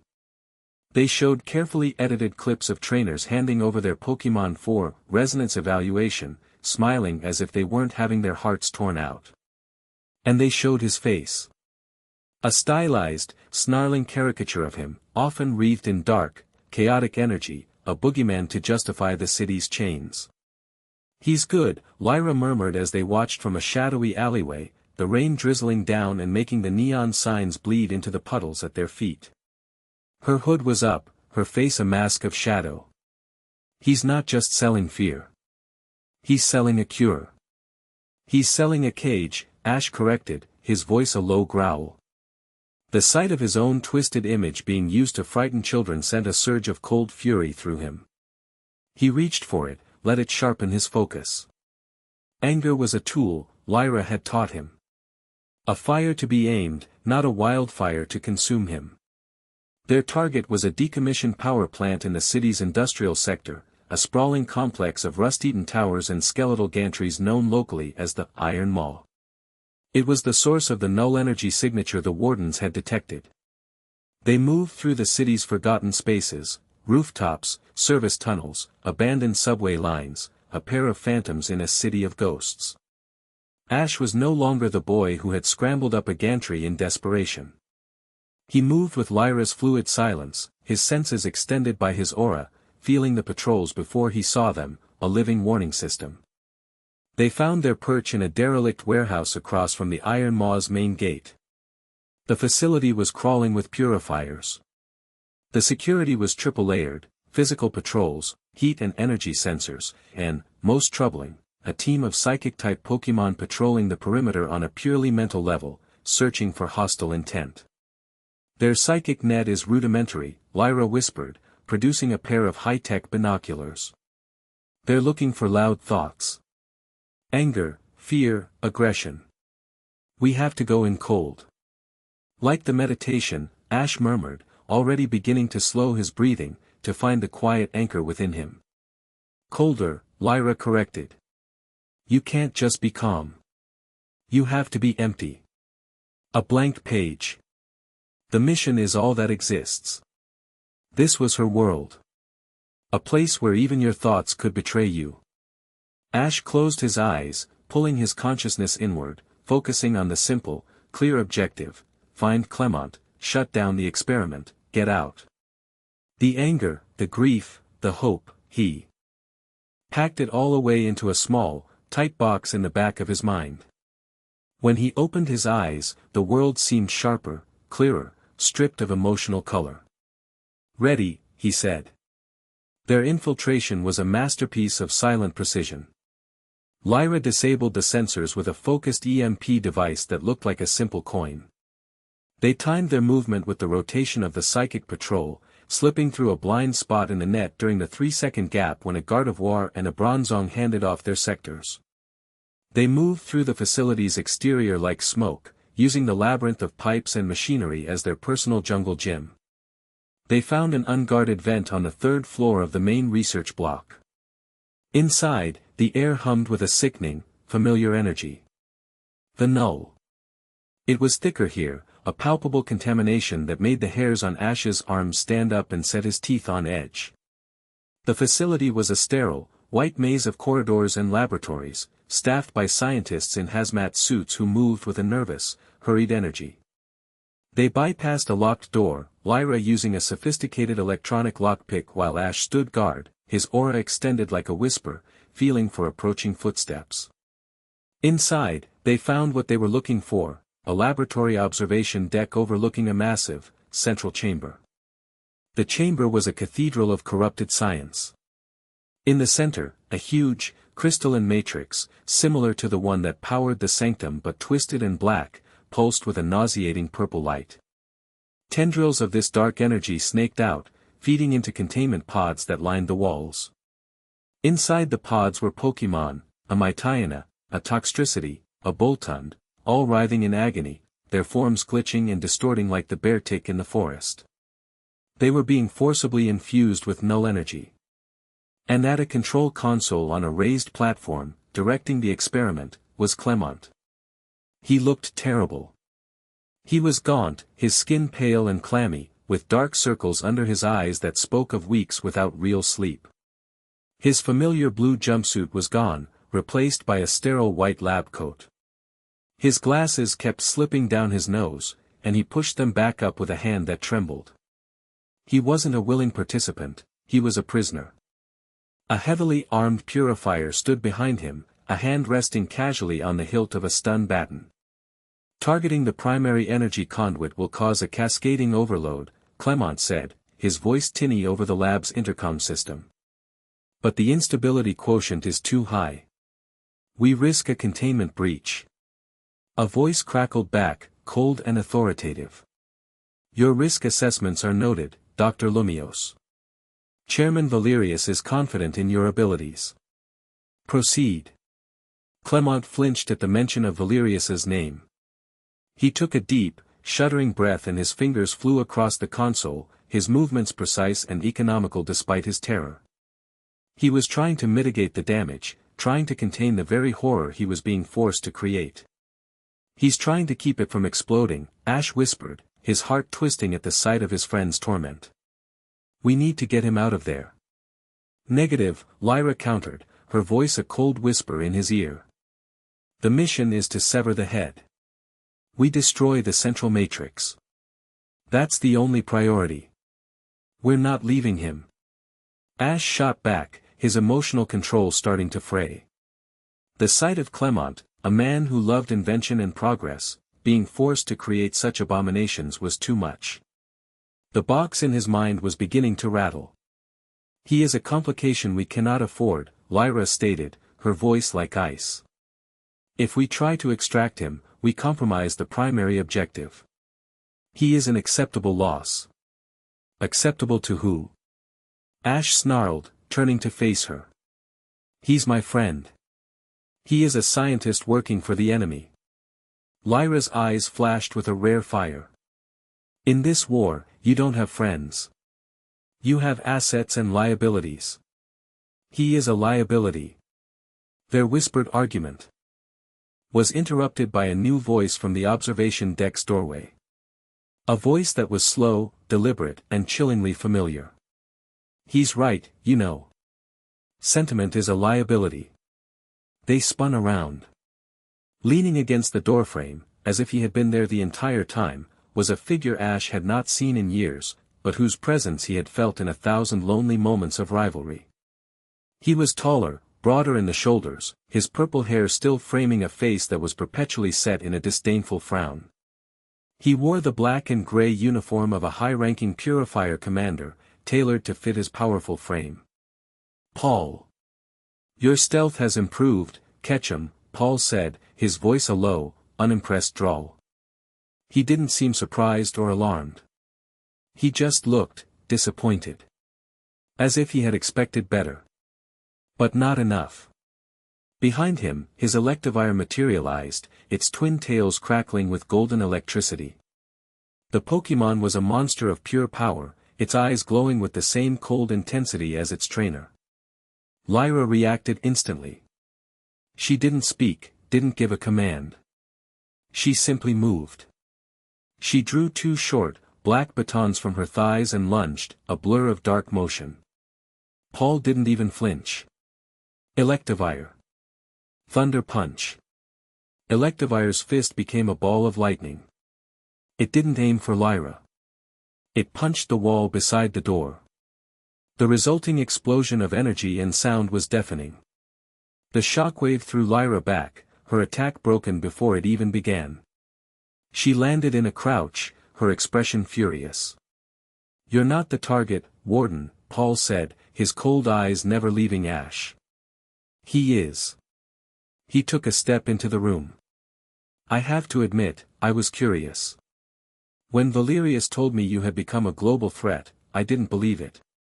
It seemed too grand for you. I thought you'd be in some backwater region, training a new team of misfits, still chasing a dream you could never quite hold on to. Paul, you don't understand what's happening, Ash said, taking a step forward. Valerius is lying to you. He's the real threat. I understand perfectly, Paul countered, his voice flat. I understand that you are an anomaly. A disruption to the natural order. I've always known it. Your entire philosophy, this ridiculous reliance on trust and friendship, it's a weakness. A statistical improbability that has somehow kept working. Valerius is simply correcting the equation. He gestured to the chaos in the chamber below. This is a necessary evil to prevent the greater chaos you represent. The cold conviction in his voice was terrifying. Paul wasn't being manipulated by whispers and visions like the others. He had embraced this new world order because it aligned with his own ruthless, pragmatic philosophy. He truly believed this was right. Pikachu, Ash said, his voice low. Pikachu leaped from his shoulder, landing on the floor in a battle-ready crouch, his cheeks sparking furiously. Paul's lip curled in a smirk. As predictable as ever. You and that Pikachu. He crossed his arms. I'm not here to fight you, Ketchum. I'm here to take you in. The chairman wants you alive. Don't make this more difficult than it needs to be. That's not going to happen, Ash said. His calm was gone, replaced by a cold, hard resolve. This wasn't just a rival anymore. This was a man who had willingly become a monster. Fine, Paul sighed, as if Ash's defiance was a tedious inconvenience. Have it your way. Electivire. The battle that followed was not like their old ones. This was not a clash of ideals in a sun-drenched stadium.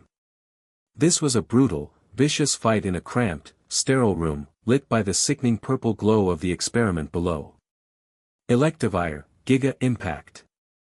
The massive Pokémon became a living cannonball of golden energy, charging across the room.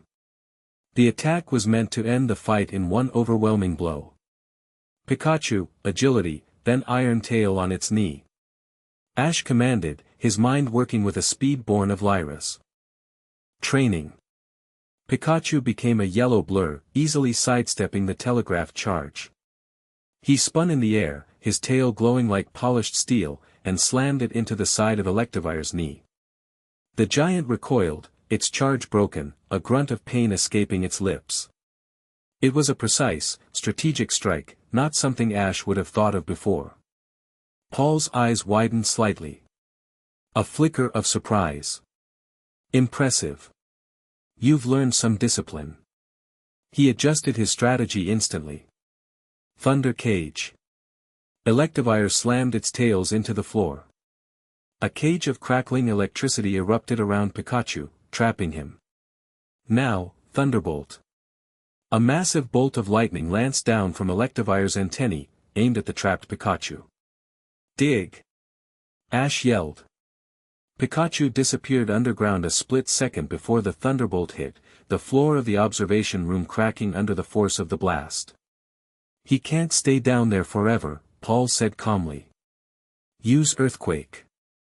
Before Electivire could stomp its foot, Pikachu erupted from the floor directly beneath it, slamming into its chin with a powerful iron tail. The unexpected blow sent the massive Pokémon stumbling back, its head snapping up. He's open. Volt Tackle. Pikachu. Pikachu became a comet of pure, unadulterated power, his body wreathed in a blinding yellow aura. He rocketed across the room and slammed into Electivire's chest. The impact was titanic. Both Pokémon were thrown back, crashing against opposite walls. While the Pokémon battled, Lyra and Paul were locked in their own silent war. She moved to attack him twice more, and both times he simply held up a hand, a grim warning in his eyes. He wasn't interested in her. His entire focus was on Ash. Lyra, pragmatic to a fault, recognized a fight she couldn't win. Electivire was too powerful a bodyguard. So she did the next best thing. She became a ghost, melting into the shadows of the room, her eyes scanning for an opportunity, a weakness, an angle. Pikachu and Electivire rose to their feet, both panting, both bruised but far from beaten. You're stronger, Paul admitted, a note of genuine curiosity in his voice. That's not just training. What's changed? Ash didn't answer. He was channeling his aura, not to attack, but to feel. He felt the flow of the battle, the thrumming energy of the two Pokémon, the cold focus of Paul. And he felt something else. A flicker of doubt. A hairline crack in Paul's perfect, icy resolve. It was buried deep, but it was there. This isn't you, Paul, Ash said, taking a gamble. You're about power, about perfection. This, he gestured to the lab below, this is just cruelty. You're better than this. I'm doing what's necessary, Paul snapped, the crack widening for a fraction of a second. No, Ash said, pressing his advantage.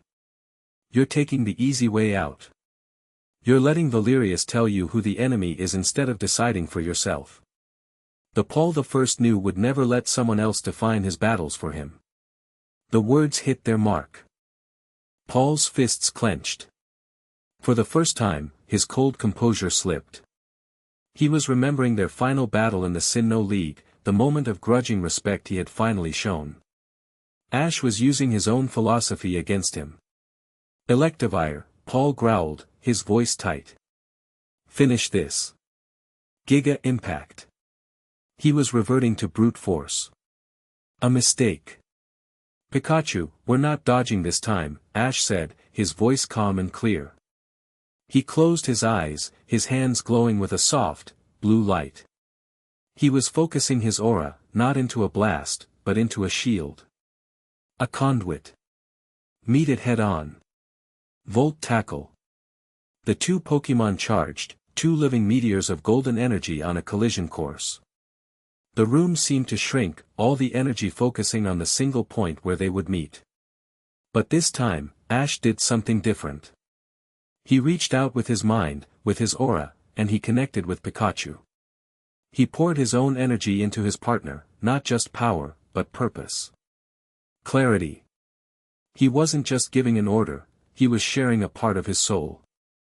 Pikachu's Volt Tackle flared, the yellow light turning almost white. It was brighter, purer, than before. The two Pokémon collided. The explosion was silent. A flash of pure, white light that bleached all color from the room. It wasn't an explosion of force, but of information.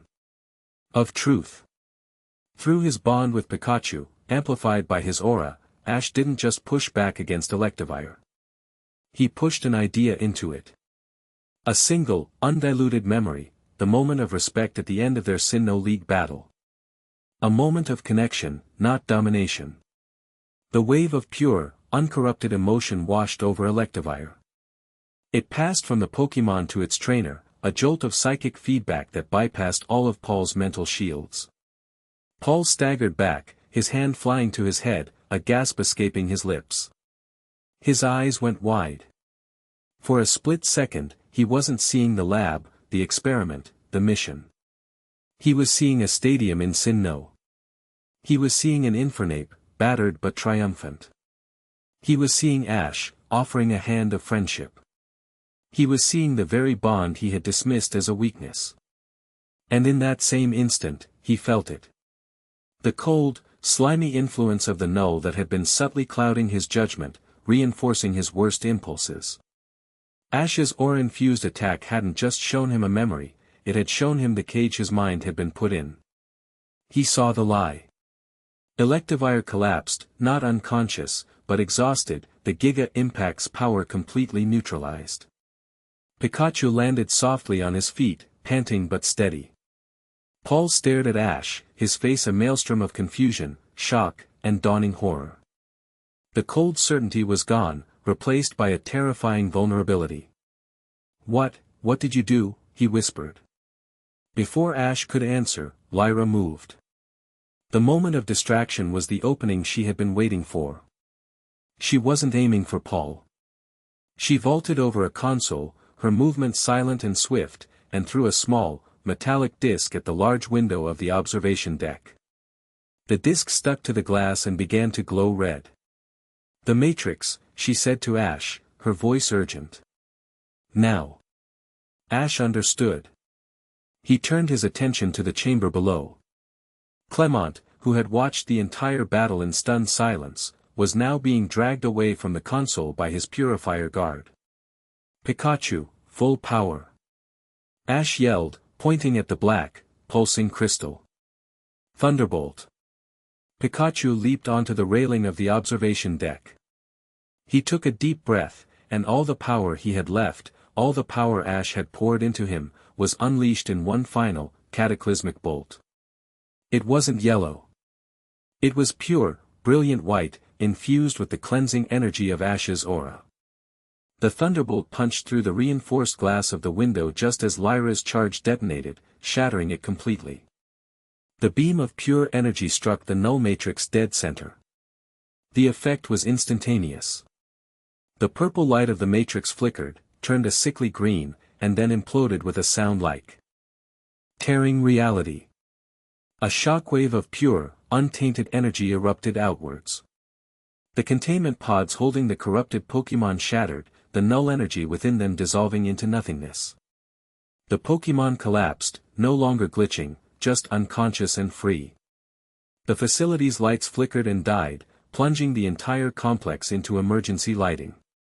Alarms blared, loud and frantic. Time to go, Lyra said, grabbing Ash's arm. Clement. Ash yelled, looking for his friend in the chaos below. He saw him. The purifier guard had been knocked out by the shockwave. Clement was on his feet, staring up at Ash, his face a mixture of terror and disbelief. We can't. Lyra pulled at him. The entire facility is on high alert. We'll be swarmed. Ash looked from Clement to Lyra, his heart tearing in two. She was right. It was a strategic impossibility. He looked back at Paul. His former rival was still standing there, stunned, watching the chaos with the eyes of a man whose entire world had just been proven a lie. Ash made a choice. Not a strategic one. His own. He looked directly at Paul. He didn't shout. His voice was quiet, but it cut through the alarms. Save him, Paul. It wasn't an order. It was a plea. A transfer of responsibility. An act of trust. He then turned and followed Lyra, leaping through the shattered window onto a network of pipes below. They disappeared into the darkness of the powerless facility just as the first squads of purifiers stormed the observation deck. Paul stood frozen for a long moment, the shouts of the guards, the blaring alarms, and Ash's final words echoing in his ears. He looked at the chaos he had helped create. He looked at his Electivire, now stirring at his feet. He looked down into the chamber at the lone, terrified figure of Clement. Then, with a curse that was filled with a decade of frustration and a single moment of horrifying clarity, he made his own choice. He turned to the arriving purifiers. Ketchum went that way, he yelled, pointing in the opposite direction of where Ash and Lyra had fled. He has an accomplice. Seal the east wing. As the guards scrambled to follow his orders, a perfect, calculated misdirection, Paul vaulted through the broken window. He landed on the platform below, his face a mask of grim, reluctant duty. He walked over to the stunned Clement. Come on, Paul said, his voice rough. Let's get out of here. He wasn't a friend. He wasn't an ally. But in that moment, he was no longer the enemy. Ash had not just won the fight. He had planted a seed of rebellion in the heart of his enemy's command. It was a victory far greater than any league championship. A victory won not with power, but with a single, shared memory of respect. Chapter 5, The Web of Lies. The escape from Galar was a frantic, desperate affair.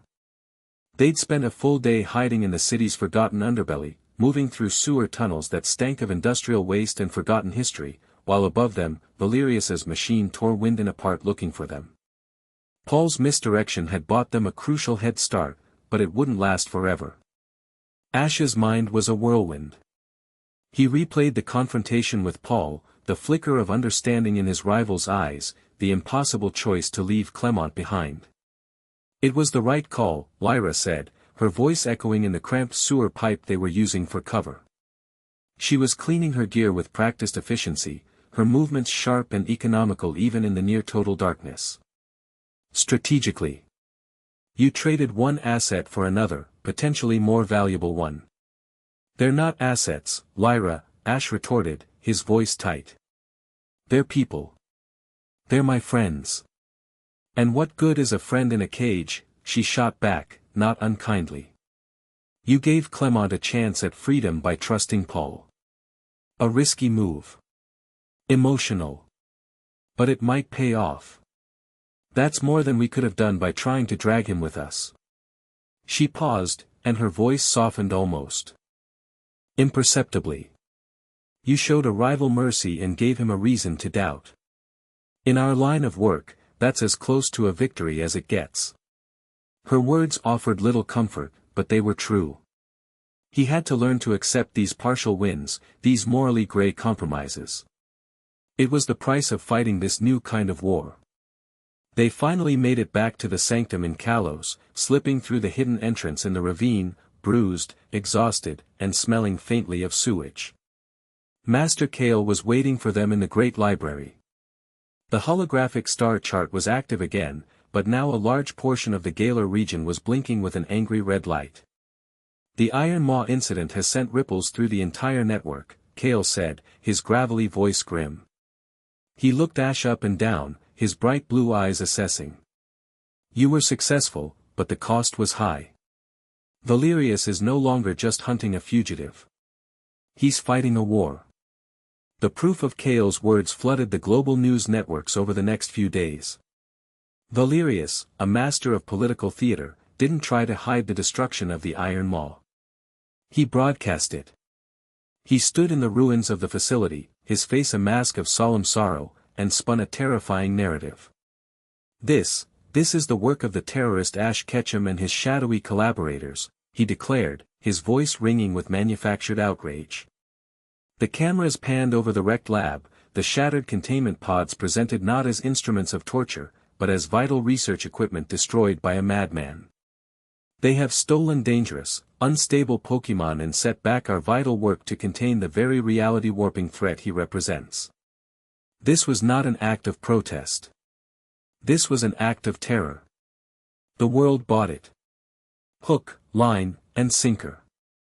Public opinion, which had been a mixture of confusion and fear, solidified into outright hatred. Ash Ketchum was no longer just a fallen hero, he was public enemy number one. The Umbral Wardens, once a ghost, were now branded a terrorist cell. Valerius used the incident to grant his purifiers sweeping new powers of search, seizure, and detainment. The cage was getting smaller. We're losing, Ash said, watching the broadcast on a Warden monitor, his fists clenched. Every move we make, he twists it and uses it to make himself stronger. Then we stop playing his game, Lyra said, stepping up behind him. She'd been observing him, a silent presence in the days since their return. Their sparring had resumed, but something had changed. There was a new level of intensity, a deeper understanding that flowed between them. The fight with Paul had been a crucible, forging their partnership into something sharper, more resilient.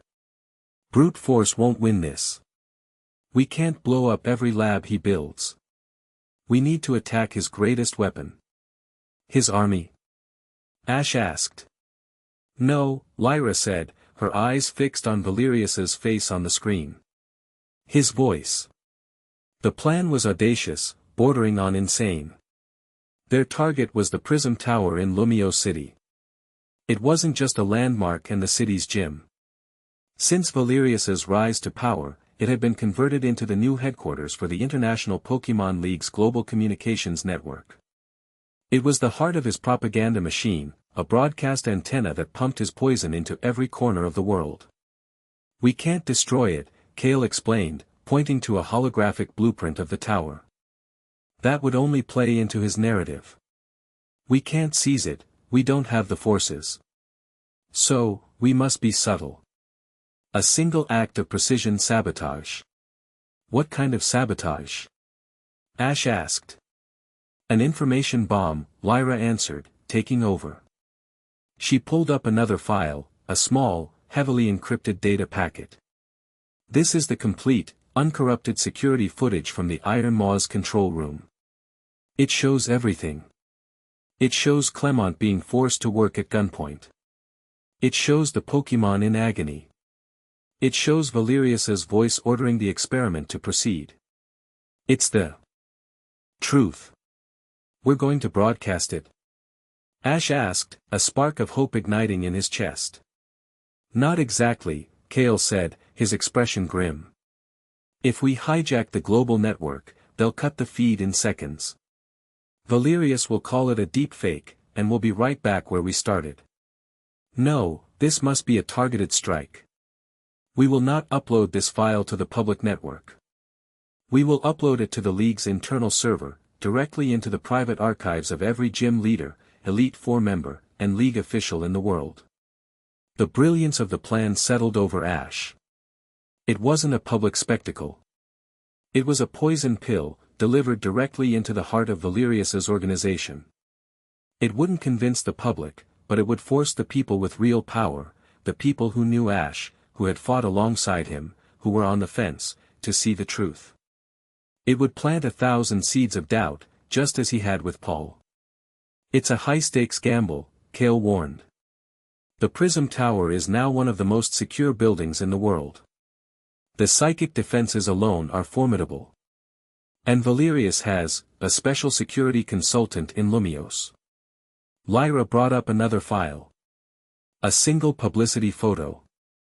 The face was beautiful, familiar, and it made Ash's stomach clench into a tight, painful knot. Serena. She was smiling, a radiant, camera-ready smile, standing on a stage with Valerius. Her title was listed below her name, Global Ambassador for the New Era Initiative. She's become his celebrity spokesperson, Lyra said, her voice carefully neutral. She gives speeches, attends rallies, puts a pretty, trustworthy face on his regime. She's in Lumios for a major Unity gala at the tower tonight. Security will be at its absolute peak. Ash stared at the photo. Serena, the girl who had traveled with him through Kalos, who had always believed in him with such fierce, unwavering loyalty. To see her smiling next to the man who had destroyed his life, it was a deeper betrayal than Brock's or Misty's. They had been manipulated by fear.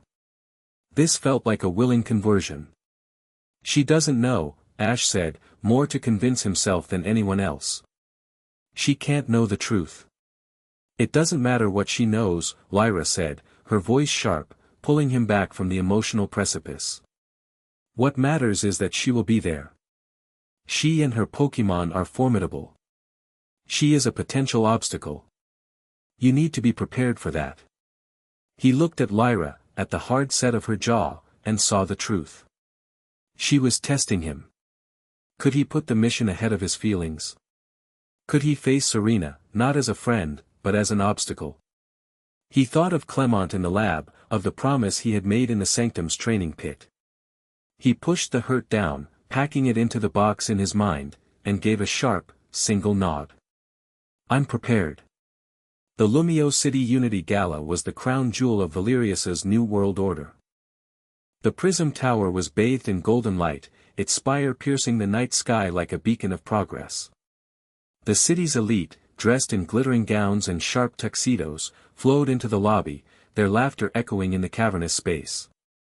From a rooftop several blocks away, Ash and Lyra watched through binoculars, two shadows among the gargoyles. The main security is focused on the front entrance and the gala itself on the upper floors, Lyra narrated, her voice a calm hum in his earpiece. But the communications hub is in the sublevels. That's our way in. Their infiltration plan was audacious. It didn't involve stealth, but misdirection. A warden specialist, a wiry man named Jax who was a master of hacking and electronic warfare, was their support. Phase 1 is a go, Jax's voice crackled in their earpieces. Creating a little distraction for the psychic patrol. On the other side of the city, a truck carrying a shipment of poke puffs suddenly overturned, spilling its cargo across a major intersection. A swarm of city-dwelling Pokémon, Furfru, Meowstick, a flock of fletchling, descended upon the scene in a chaotic, joyful riot. The psychic Pokémon assigned to the tower's perimeter were immediately overwhelmed by the sheer volume of simple, happy thoughts, an avalanche of pure, unadulterated desire for snack food. The psychic net flickered and dropped. "You have a 90-second window," Jack said. "Go." They moved.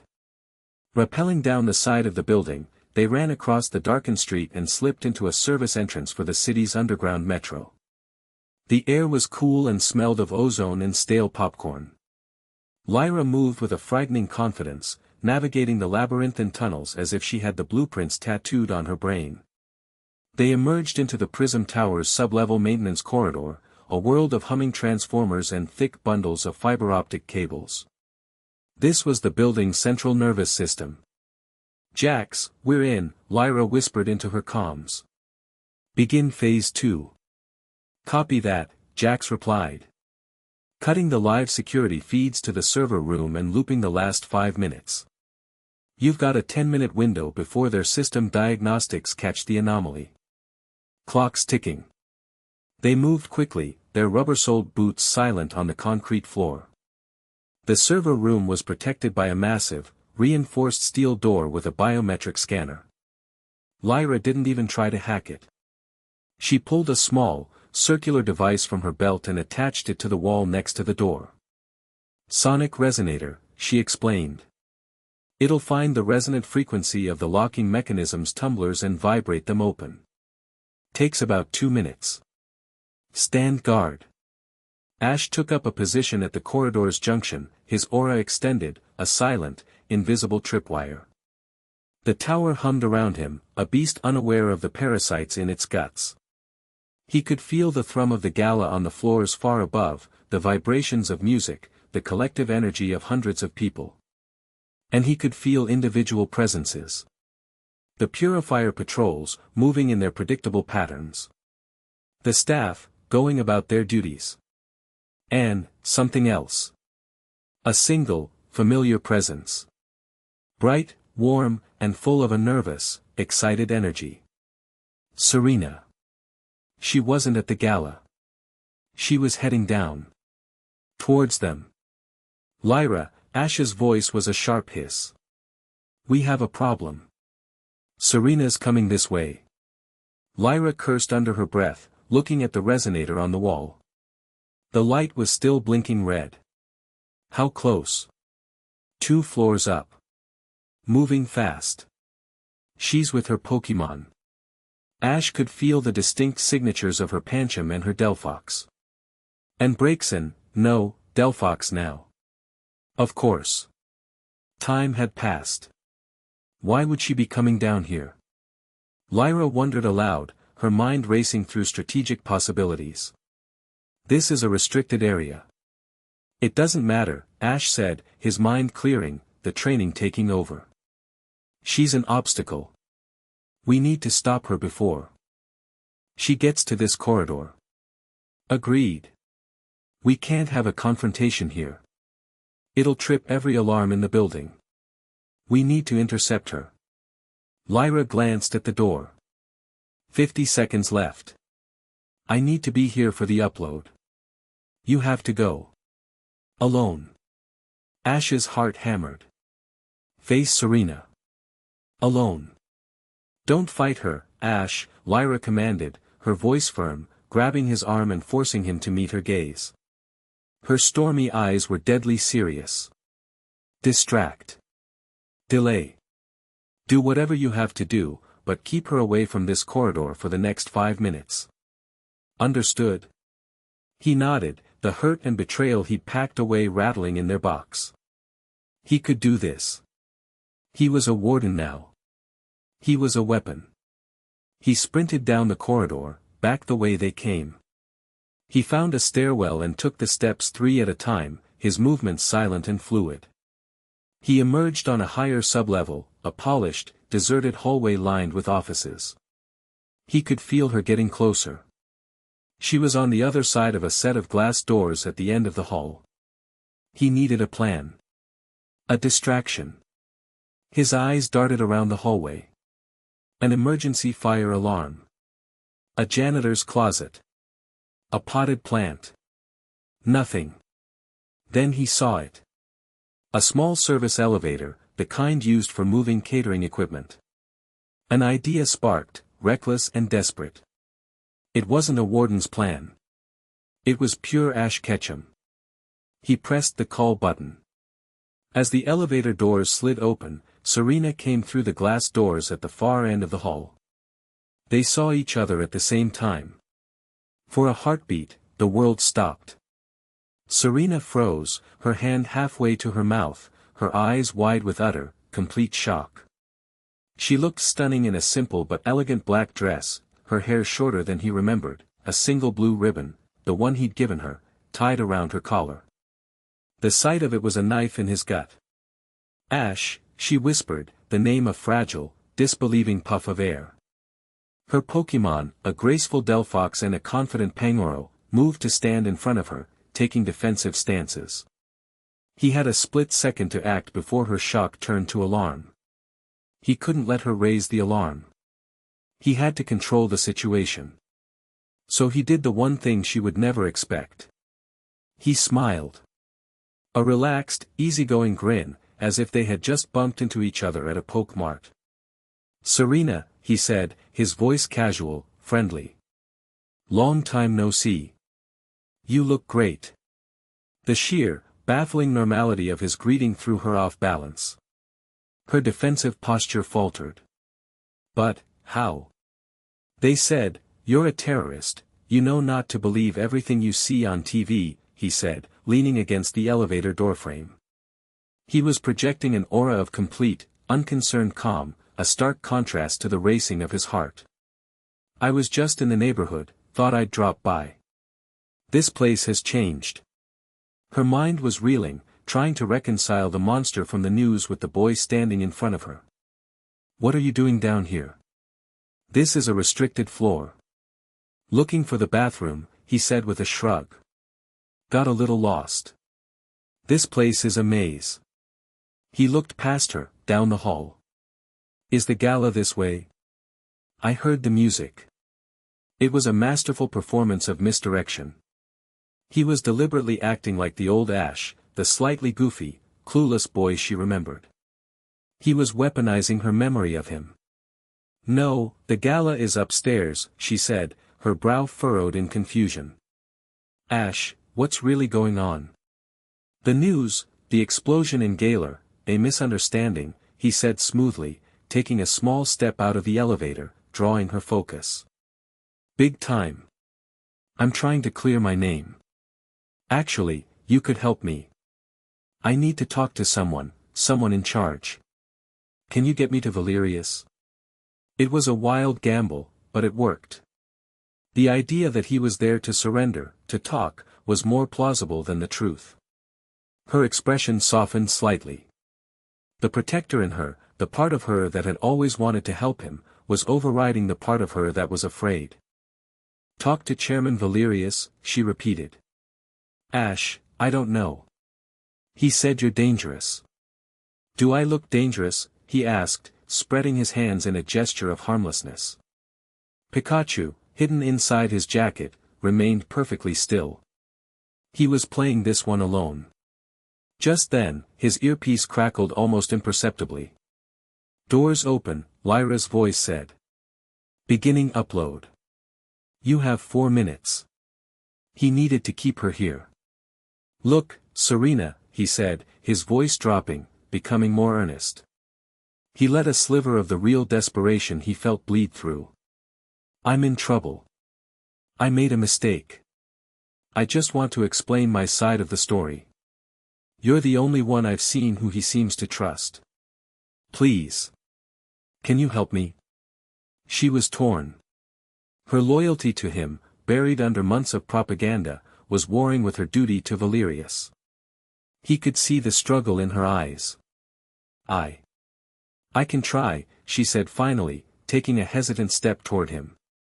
"I can take you to the head of security. We can talk to the chairman together." "Okay," he said, nodding. "Great. Thank you, Serena." I knew I could count on you. He took a step back, toward the elevator. We can just take this one up. As she followed him, her guard lowered, he made his move. It wasn't an attack. It was a simple, fluid motion. He stepped past her, and as he did, his hand darted out and snatched the blue ribbon from her dress. She gasped, spinning around, her hand flying to her collar. Ash, what are you? He was already at the far end of the hall, standing in front of the glass doors she'd come through, the blue ribbon dangling from his fingers. I'm sorry, Serena, he said, his voice losing its playful edge, becoming quiet and serious. I can't let you do that. The betrayal on her face was swift and painful. Her eyes hardened. You were lying. I needed a few minutes, he admitted, holding up the ribbon. This is all I needed. Her confusion turned to anger. Give that back. Upload at 70%, Lyra's voice whispered in his ear. Hostile patrol rerouted to your level. ETA 2 minutes. Delphox, use mystical fire. Serena commanded, her voice sharp with fury. A stream of brilliant, spiritual flames shot down the hallway. Ash didn't even try to dodge. He stood his ground, and at the last second, a blur of motion intercepted the attack. A Hisuian Zoroark, its form flickering into reality, appeared in front of Ash, absorbing the fire with a snarling hiss. Its spectral fur seemed to drink the flames, leaving it unharmed. Lyra. She had finished early. She now stood beside him, a dark specter in her warden gear, her face hidden by her hood. Serena stared at Lyra, then back at Ash, the final pieces clicking into place. You have been working with them. The terrorists. They're not terrorists, Ash said. And this is for you.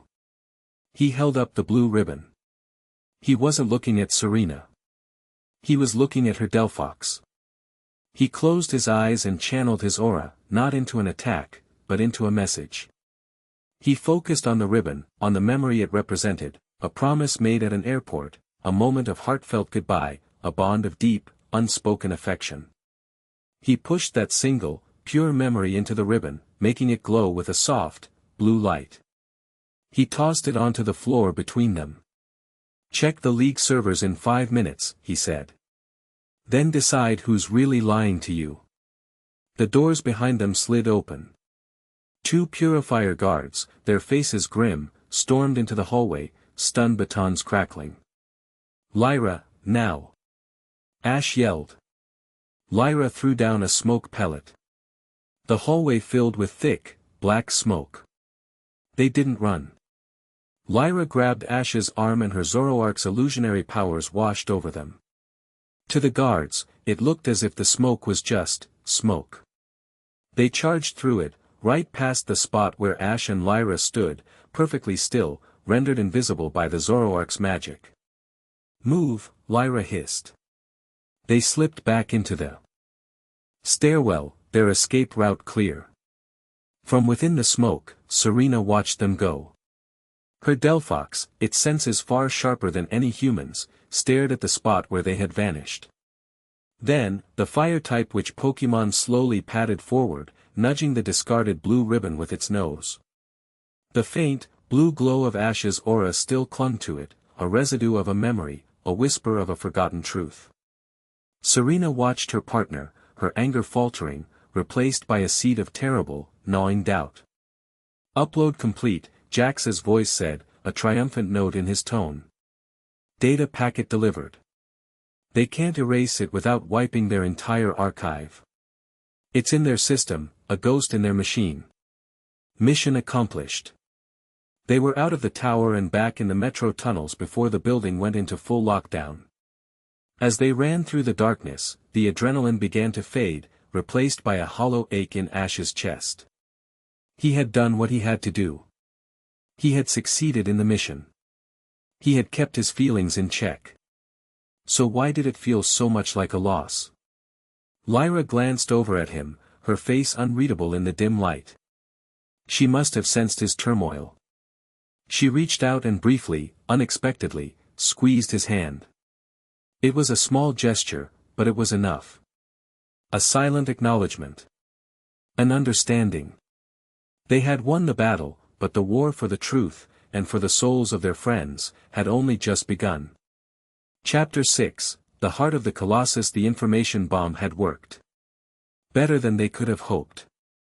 In the days following the Prism Tower infiltration, the Umbral Warden's sophisticated listening posts picked up a surge of chaotic, encrypted chatter across the Pokémon League's internal networks. Valerius's organization was in turmoil. The uncorrupted footage from the Iron Maw was a virus in their system, spreading doubt and suspicion. Gym leaders were demanding answers. Elite Four members were holding emergency councils. The perfect, monolithic structure of Valerius's authority had been fractured. But it was a double-edged sword. A cornered animal is a dangerous one. Valerius, feeling his control slip, escalated. The propaganda became more virulent, painting Ash and the Wardens as masters of digital manipulation, their doctored footage a desperate lie. The Purifier patrols became more aggressive, their methods more brutal. The world was becoming a pressure cooker, and the lid was rattling. The most immediate problem, however, was not political. It was geological. "It's waking up," Master Kale said, his voice grim. He stood before the great holographic map in the library, which now showed not a continent, but a deep-sea trench off the coast of the Hoenn region. A single, massive energy signature was pulsing there, a slow, angry heartbeat of unimaginable power. Groudon, Ash breathed, recognizing the location. The seafloor cavern. The resting place of the continent Pokémon. The very same, Kale confirmed. Its slumber has always been restless. But this is different. The null's growing influence on the world, the constant, low-level psychic static of fear and paranoia, is acting like an irritant. It's seeping into Groudon's subconscious, poisoning its dreams, turning them into nightmares of rage. Lyra traced a line on the hologram. Seismic activity around the trench has increased by 1,000% in the last 48 hours. Its energy output is climbing exponentially.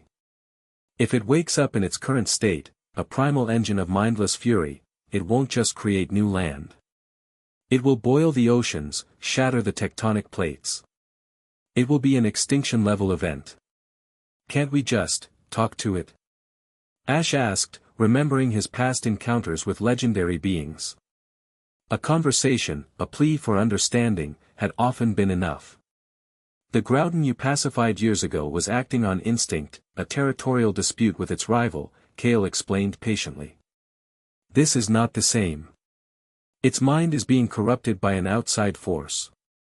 It is no longer a conscious being, it is a walking natural disaster. It will not listen to reason. So we fight it? Ash asked, his hand instinctively balling into a fist. To fight a creature that can create continents is suicide, Lyra countered, her voice flat. Even with your full team, you would be a gnat attacking a volcano. There is no defeating it in a physical battle. A heavy silence descended. The problem seemed insurmountable. A god was having a nightmare, and the world was going to pay the price. There is another way, Kale said, his blue eyes settling on Ash. A warden's way. We cannot defeat the body, so we must heal the mind. You will not fight the Colossus. You will enter its heart. The plan was terrifying in its simplicity. They would use a warden submersible to take them down to the seafloor cavern. Once there, they wouldn't try to break in. They would wait for Groudon to begin to stir, for the cracks in its consciousness to widen. At that moment, Ash, guided by Kale and protected by Lyra, would use his aura to project his own consciousness directly into Groudon's mind. You will be a ghost in its machine, Kale explained. You will navigate the landscape of its dream, find the source of the null's corruption, a psychic splinter, a focal point of its influence, and you will purge it. Not with force, but with your own aura. You will remind it of what it is, a guardian, a creator, not a destroyer. And what happens to my body while my mind is off visiting a god? Ash asked, a knot of anxiety tightening in his stomach. "That's my job," Lyra said, stepping forward. Her usual tactical gear was gone, replaced by a sleek, reinforced dive suit. She was all business. Groudon's physical form will still be thrashing in its sleep. The cavern will be unstable. And wild Pokémon in the area, driven into a frenzy by its energy, will be a problem. I, and our team, will keep you and the submersible safe. We will be your anchor in the physical world. She looked him in the eye, her gaze intense. But we can only buy you so much time. You get in, you do the job, and you get out. If your consciousness is still linked to Groudon's when it fully awakens, you will be torn apart. The weight of the mission settled on him. It wasn't a battle of strength or speed. It was a battle of will, of empathy, of a mental fortitude he wasn't sure he possessed. This was the ultimate test of Kale's training. Before they left, Ash made a stop. He walked to a secluded part of the sanctum, a series of quiet, moss-covered chambers where the wardens kept their partner Pokémon. He passed Lyra's Hisuian Zoroark, which regarded him with its usual silent malevolence, and a dozen other powerful, shadowy creatures. He walked to the very last chamber, which was empty save for a small, softly glowing teleportation pad linked to Professor Oak's laboratory. A link Kale's hackers had secretly and painstakingly re-established. He hadn't used it since his fall. The thought of connecting to that place, to the source of his deepest betrayal, had been too painful. But he couldn't face a god with just Pikachu. He needed his family. He placed his hand on the pad, took a deep breath, and sent the signal. For a long moment, nothing happened. He felt a pang of despair, thinking the link had been severed. Then, the pad flared with light. One by one, they appeared. Sceptile, his body lean and powerful, a twig held casually in his mouth. Infernape, the fire on his head burning with a low, intense heat. Crocodile, his dark glasses perched on his snout, a low rumble in his chest. And Charizard, massive and magnificent, his sheer presence filling the chamber, his eyes locking onto Ash's with an intelligence and loyalty that transcended words. He had called, and they had answered, no questions asked. The sight of them, his old friends, his titans, standing before him, was a balm to his wounded soul. "Hey, guys," he said, his voice thick with emotion. He walked forward, placing a hand on Charizard's warm snout. "I've missed you. We have a job to do." The mission began. The Warden submersible, the Silent Tide, was a marvel of esoteric engineering. A sleek, black vessel shaped like a manta ray, it ran not on engines, but on a contained psychic field that allowed it to move through the water without creating so much as a ripple. Inside, the cockpit was a sphere of dark metal and glowing consoles. Ash, Lyra, and a small, elite team of 4 other wardens were the only crew. His Pokémon, save for Pikachu, were in their Pokeballs, their energy signatures masked by the ship's stealth field. The descent was a journey into another world.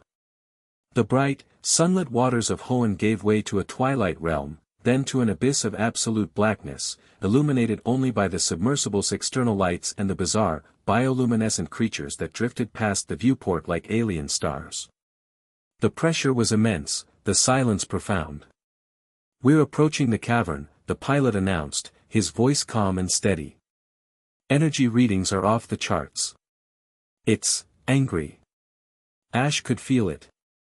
Even through the ship's hull, Groudon's rage was a physical presence, a low, thrumming vibration that resonated deep in his bones.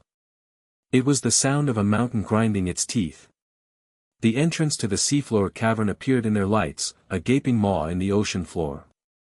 They navigated the treacherous, rocky passages, the Silent Tide moving with the grace of its namesake. They finally entered the central chamber, a colossal underwater dome where Groudon slept. And it was a sight of terrifying majesty. The continent Pokémon was larger than any broadcast had ever captured. It was a living mountain range of crimson armor plate and volcanic rock. It lay curled in the center of the cavern, its body glowing with a faint, internal magma light. Even in sleep, its breathing caused the water around it to superheat and churn. And it was stirring. Its massive claws twitched, gouging deep furrows in the cavern floor. Its tail slammed down periodically, sending shockwaves through the water that tossed the submersible around like a toy. "He's getting close to waking," Lyra said, her hand gripping a console for balance. "Kale, are you ready?" "Ready, Lyra," Kale's voice came through the comms, clear despite the miles of rock and water between them. "Ash, the neural interface is prepared. Remember your training. Find your anchor. Do not let its rage become your own." Ash sat in the designated chair in the center of the cockpit. A warden placed a silver, circlet-like device on his head. It was cool against his skin. Pikachu hopped onto his lap, looking up at him with worried eyes. "It's okay, buddy," Ash said, scratching his partner behind the ears. "Just a little nap. You stay here with Lyra and keep her safe." "Pikachu," Pikachu replied, a solemn promise. "Here we go," Lyra said, her voice tight. "Its psychic field is starting to fluctuate. There's an opening. Now." "Ash." The warden at the console flipped a switch. A high-frequency hum filled the air. Ash closed his eyes, found his center, and felt the device on his head connect with his aura. The world dissolved. He felt a sensation of being pulled through a long, dark tunnel at incredible speed. There was a roar, not of sound, but of pure, undiluted rage, and then he was somewhere else. He was standing on a plain of cracked, obsidian glass under a blood-red sky. In the distance, volcanoes wept tears of fire. The air was thick with ash and the smell of sulfur. This was Groudon's mind. A landscape of pure, apocalyptic fury. "Ash, can you hear me?" Kale's voice was a faint whisper in his head, a lifeline in the madness. "I'm here," Ash thought, the words forming without his speaking them. "Good. The corruption will have a source. A physical manifestation in this psychic space. You must find it. But be warned, the dream will defend itself." As if on cue, the ground began to tremble. The obsidian plain cracked open, and from the fissures, creatures made of molten rock and raw fury began to emerge. They were twisted, nightmarish versions of Pokémon, a golem with too many arms, a Camerupt that dripped magma-like venom. They were Groudon's antibodies, manifestations of its rage, and they were all turning towards him. This was not a place for subtlety. "Charizard, I choose you." Ash yelled, the thought manifesting as reality. With a roar that shook the dreamscape, his Charizard appeared, a magnificent beast of fire and loyalty against the hellish backdrop. The magma creatures hesitated, sensing a power that matched their own. The battle was on. Back in the submersible, Ash's body was limp in the chair, his face slack. But outside, all hell was breaking loose. Multiple hostiles approaching, the pilot yelled. Wild Pokémon, drawn by the energy. They're in a frenzy.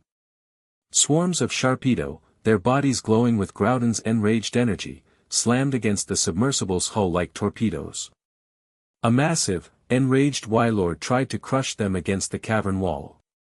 "Launch countermeasures," Lyra commanded. "Pikachu, stand by." The submersible's defensive systems fired, unleashing sonic pulses that disoriented the attackers.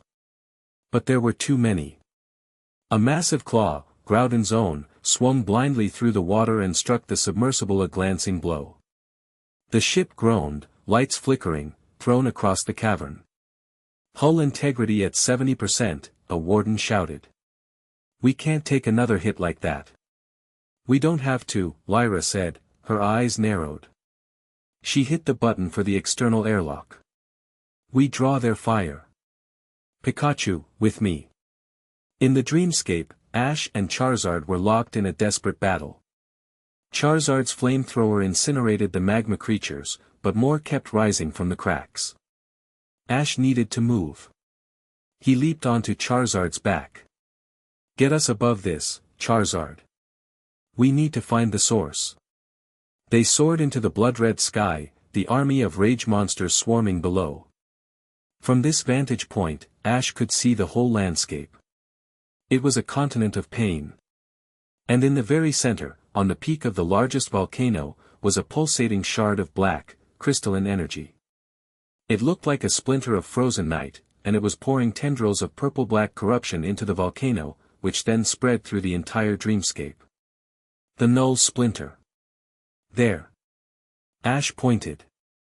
That's our target. As they flew towards it, the sky itself fought back. Storm clouds of pure psychic hatred formed, unleashing bolts of agonizing lightning. Charizard weaved through them, his wings beating powerfully, Ash holding on for dear life. Outside, in the real world, Lyra and Pikachu were a two-person army. They stood on the hull of the damaged submersible, enclosed in a bubble of breathable air generated by Lyra's suit. Pikachu was a golden god of destruction. Thunderbolt, full spread. Lyra commanded. Pikachu unleashed a dome of electricity that flash-fried a dozen attacking Sharpedo. A giant, enraged Tentacruel lashed out with its tentacles. Weevil, go. Lyra threw a pokeball. Her Weevil appeared, a blur of speed and ice. Night Slash. Weevil moved like a surgeon, its glowing claws severing the tentacles with precise, vicious strikes. Lyra was a perfect commander, her Pokémon extensions of her own ruthless efficiency. They were holding the line, a tiny island of order in a sea of chaos. But Groudon was stirring more violently, the cavern itself starting to crumble. Ash, how much longer? Lyra yelled into her comms, ducking as a chunk of rock the size of a truck hurtled past her head. We're running out of time. Ash and Charizard landed on the edge of the volcano's crater. The heat was immense. The black crystal pulsed before them, radiating a cold that was far worse than any heat. It whispered to him, feeding on his own dark emotions. It showed him flashes of Winden Stadium, of his friends' betraying faces, of Serena's hurt expression in the Prism Tower. It tried to turn his own pain against him. They left you. They hate you. Let this world burn. No, Ash gritted his teeth, sweat and tears mixing on his face. He remembered Kale's words. Find your anchor. He thought of Pikachu. He thought of his team, who had come to him without question. He thought of the flicker of doubt in Paul's eyes. He thought of the brief, reassuring squeeze of Lyra's hand in the dark tunnel. The null fed on broken bonds, but his were not all broken. Some had been forged anew, in shadow and in fire. He couldn't shatter the crystal with force. That would be like trying to punch a nightmare. He had to heal it. Charizard, hold them off. Infernape, Sceptile, Crocodile, stand with him. Ash roared. His other titans appeared, forming a defensive wall against the tide of magma creatures surging up the volcano. Ash walked towards the crystal, his hands glowing with a brilliant blue aura. He poured all his focus, all his will, into that light. He didn't project anger or power. He projected connection. He projected the memory of sunlight, the feeling of grass underfoot, the taste of clean water. He projected the very idea of a world worth protecting. He projected the true nature of Groudon, the creator. The guardian. The shaper of the land. The crystal recoiled, shrieking a silent, psychic scream. The null could not stand against such pure, unfiltered creation. Ash pushed harder, pouring more of himself into the aura. He felt his consciousness begin to fray, the strain immense. He was on the verge of being consumed. In the real world, Lyra saw the submersible's power levels spike, then plummet. Ash's life signs were flashing red. Ash, she screamed into the comms. Get out of there. That's an order. In the dreamscape, Ash heard her voice, a distant echo. He knew he was out of time. He needed one last push. He let go of his anger, his pain, his fear. He let it all burn away, leaving only his core, his anchor. The simple, unwavering love for his Pokémon. He focused on the feeling of Pikachu on his shoulder, a constant warmth for a decade. He poured that feeling, that simple, perfect bond, into his aura. The blue light turned golden. The golden light struck the black crystal. There was no explosion. The crystal simply dissolved, like a drop of ink in a vast ocean of gold. The corruption evaporated. The magma creatures crumbled into dust. The blood-red sky cleared, revealing a calm, peaceful blue. The volcano stopped erupting. The obsidian plain became fertile earth. The dream was healed. Groudon's true consciousness, vast and ancient, stirred. It focused on the small, golden figure in its mind. It did not see a threat. It saw an ally. A restorer. A wave of immense, ancient gratitude washed over Ash. Then, his world went black. He woke with a gasp, his lungs burning. He was back in the chair on the silent tide. The alarms were silent. The violent shaking had stopped. Lyra was leaning over him, her helmet off, her face pale and streaked with grime. "You're back," she breathed, a wave of relief washing over her features so profound it was like seeing the sun for the first time. Did we do it?" he rasped. She didn't answer. She just pointed at the main viewport. Ash looked.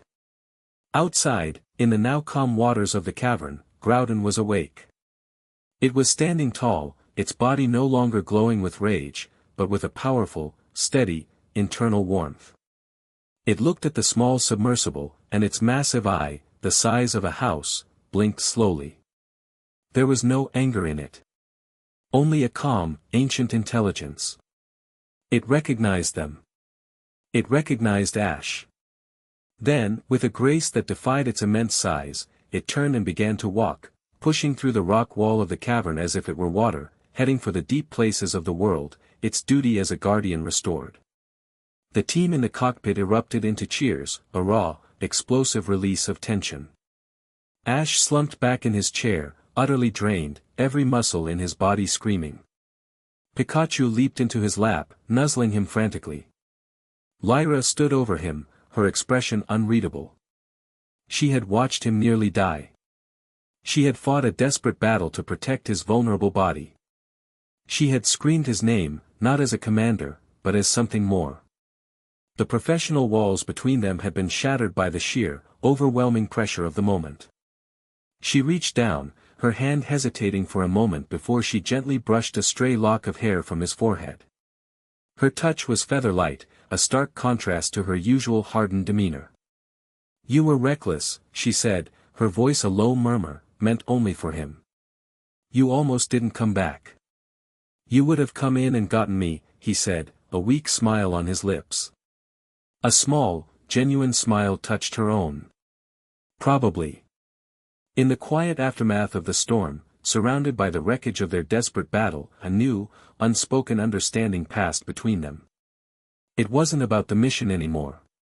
It wasn't about duty or strategy. It was about the simple, terrifying, and undeniable fact that they had been willing to die for each other. In the heart of a god's nightmare, something fragile and real had been born. Chapter 7, The Unraveling. The victory with Groudon was a turning point, but not the one they expected. The world didn't celebrate. The world didn't even know. The cataclysm had been averted in the silent depths, a crisis resolved by ghosts. On the surface, Valerius's power only grew. The League, fractured by Ash's infobomb, was now being strong-armed into compliance. Valerius used the internal dissent as proof of a deeper conspiracy, purging anyone who questioned his authority and replacing them with loyalists. He was consolidating his grip, his web of lies tightening around the world. For Ash, the change was internal. The experience in Groudon's mind had fundamentally altered him. He was calmer, his control over his aura more profound. He could feel the world on a new level, the subtle ebb and flow of life, the faint, sickening static of the null's influence, the threads of connection between people and their Pokémon. He and Lyra were different, too. The walls were down. The sparring sessions were still intense, but they were now laced with an easy familiarity. A shared glance held a novel's worth of conversation. A casual touch lingered. They moved around each other with the gravity of twin stars, their dark romance no longer a spark in the training pit, but a quiet, steady flame. The wardens, buoyed by their success, decided it was time to press their advantage. Their intelligence network, a web of spies and sympathetic contrarians within the League, pinpointed a major operation. Valerius was orchestrating a massive transfer of confiscated Pokémon, moving them from regional holding centers to a new, centralized re-education facility on a remote island in the Decolor archipelago. But the transport wasn't just carrying Pokémon.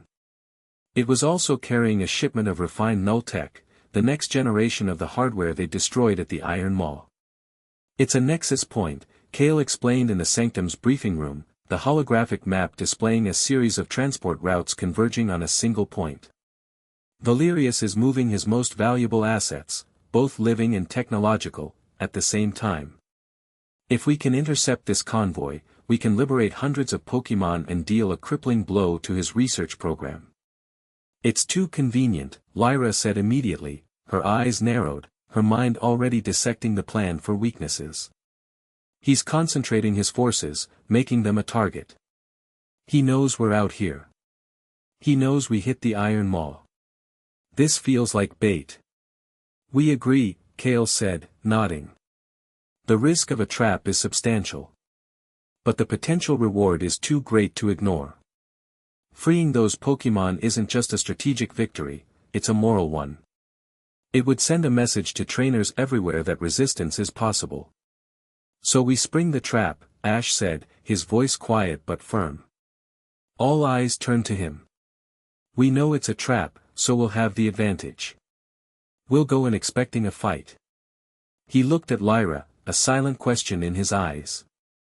He wouldn't do this without her. She held his gaze for a long moment, then gave a single, sharp nod.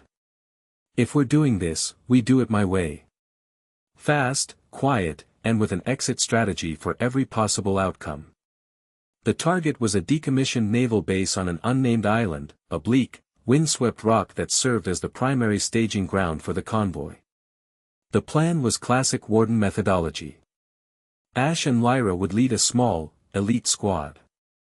They would slip onto the island under the cover of night, sabotage the transport ships, free the Pokémon, and disappear before the main force of the Purifiers even knew what was happening. It was a raid, not a battle. But the moment their submersible breached the island's rocky coast, they knew something was wrong. There are no psychic patrols, Ash said, his aura extended, feeling the island's energy. It was unnervingly quiet. No sensor nets, no automated defenses. They've turned everything off. They're making it easy for us to get in, Lyra finished, her voice grim. It's a kill box. They want us deep inside before they close the door. A wave of apprehension went through their small team. We pull back, one of the wardens, a hulking man named Gregor, asked. No, Ash said, his eyes scanning the dark, imposing silhouette of the naval base. We changed the plan. They're expecting a quiet infiltration. We give them a loud one. He looked at Lyra. Let's make some noise. A slow, dangerous smile spread across Lyra's face. I like it. Gregor, you and your team create a diversion at the southern pier. Loud and flashy. Draw their attention. Ash and I will go in through the north. We'll still hit the holding pens, but we move up the timetable. We get in, we get the Pokémon, and we get out before their main force can pivot to engage us. The plan shifted on the fly, their perfect synergy allowing for instant adaptation.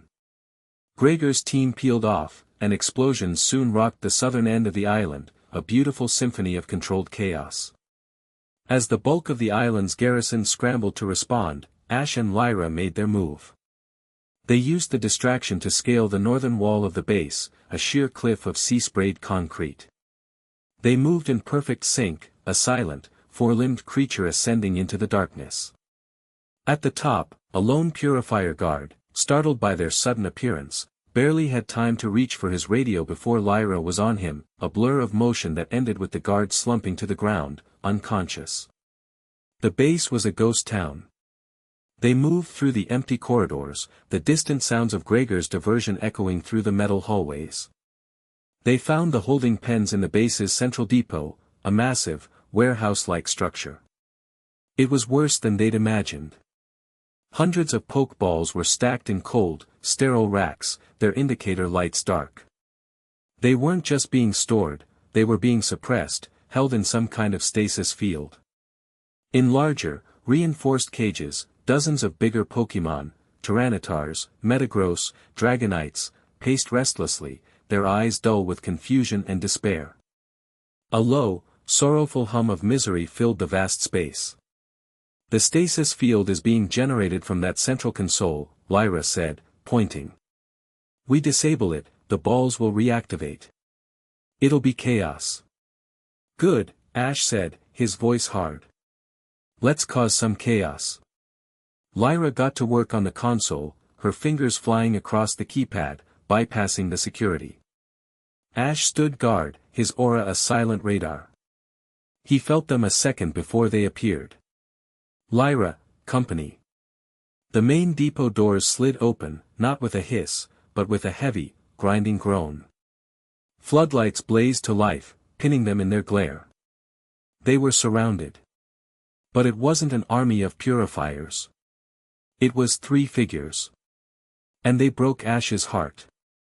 Misty stood in the center, her expression a mask of grim determination he had only ever seen when she was facing her greatest fears in some dark cave. At her side, her Gyarados materialized, its roar shaking the depot. To her right stood Brock, his face etched with a sorrowful resolve, his own gargantuan Steelix rising from the concrete floor, a titan of polished stone.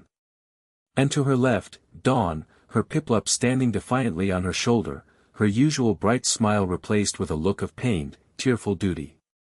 It's over, Ash, Misty's voice was strained, but it held the unyielding steel of the Cerulean gym leader.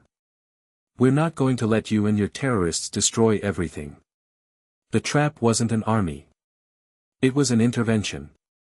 Valerius hadn't sent soldiers to kill him. He'd sent his oldest friends to save him. It was a move of such cruel, brilliant emotional manipulation that Ash could almost admire it. Misty. Brock. Dawn, Ash said, his voice cracking. He took a step forward. You have to listen to me. Valerius is using you. You're being lied to. The only lies are the ones you're telling. Dawn cried out, a tear tracing a path down her cheek. We saw the footage you sent. The wardens just doctored it to confuse us. Professor Oak explained it all. You're under their influence, Ash. We're here to bring you home. We don't want to hurt you, Brock said, his deep voice resonating with a paternal concern that was almost unbearable. But we will. We'll do whatever it takes to stop you. To save you from yourself. Lyra moved to stand beside Ash, her body tensed like a coiled spring, a pokeball already in her hand. Don't, Ash said, putting a hand on her arm. Don't fight them. She looked at him, her eyes wide with disbelief. Ash, they're going to, I know, he said. He looked at his friends, at the partners they had raised, at the Pokemon who were his family too. He couldn't fight them. He wouldn't. But he had to communicate. He looked past them, at the console Lyra had been working on. The override was almost complete. He just needed a little more time. Okay, Ash said, raising his hands in a gesture of surrender. You're right. Let's talk. Misty's expression softened with a flicker of relief. But she didn't lower her guard. First, you're going to step away from the console. And your new friend is going to hand over her weapons. Ash began to slowly walk forward, away from Lyra and the console. There's no need for that. We can just, it was a feint. As his friend's attention focused on him, he gave Lyra a subtle, almost imperceptible nod. She understood instantly. She slammed her palm down on the console. A piercing alarm blared. The stasis field generator overloaded with a shower of sparks. Every single pokeball in the hundreds of racks lit up. The doors to the cages slid open. For a moment, there was silence. Then, chaos erupted. Hundreds of Pokémon materialized in bursts of light, a tidal wave of confused and angry creatures. A herd of toros stampeded through the depot. A flock of Pidgeot took to the rafters, their cries deafening. The sheer, overwhelming psychic noise of hundreds of suddenly awakened minds was a battering ram. Now! Lyra yelled. She threw a pokeball. Her Hisuian Zoroark appeared, its spectral form a terrifying sight in the flashing emergency lights. Cause a diversion. Lead them to the ships. The Zoroark let out a ghostly shriek and vanished, its illusions immediately beginning to herd the freed Pokémon towards the open bay doors that led to the transport vessels. Misty, Brock, and Dawn were caught completely off guard, their Pokémon struggling to maintain control in the whirlwind of motion and sound. It was a trick. Misty screamed, her face contorted with fury and hurt. Gyarados, use Hyper Beam. Stop him. The massive sea serpent unleashed a devastating beam of pure energy, not at Ash, but at the path in front of him, cutting off his escape. The floor buckled, molten slag spraying into the air. You're not going anywhere, Ash. Brock commanded, his voice a thunderous boom. Steelix, Iron Tail. The colossal steel snake swung its tail, not to crush, but to cage, bringing it down to block the main exit. They were trapped. The depot was a maelstrom of panicking Pokémon, and his three oldest friends had him cornered. The battle he had tried so desperately to avoid was now inevitable. Lyra, get the rest of the Pokémon out of here. Ash yelled, turning to her. I'll handle this. Ash, no. We fight them together, she protested, her Weevil appearing at her side. You said it yourself, he countered, his eyes locked on his friends. The mission comes first. Freeing them is the mission. Go. He gave her a hard, desperate look. A look that said, trust me. She held his gaze for a heartbeat, her expression torn. Then, she gave a sharp nod. Don't you dare lose, Monarch, she said, her voice a low command. She and her Pokémon vanished into the chaos, shepherding the stream of freed creatures towards the sea. Now, it was just him. Him and them. Pikachu, I choose you. Ash yelled.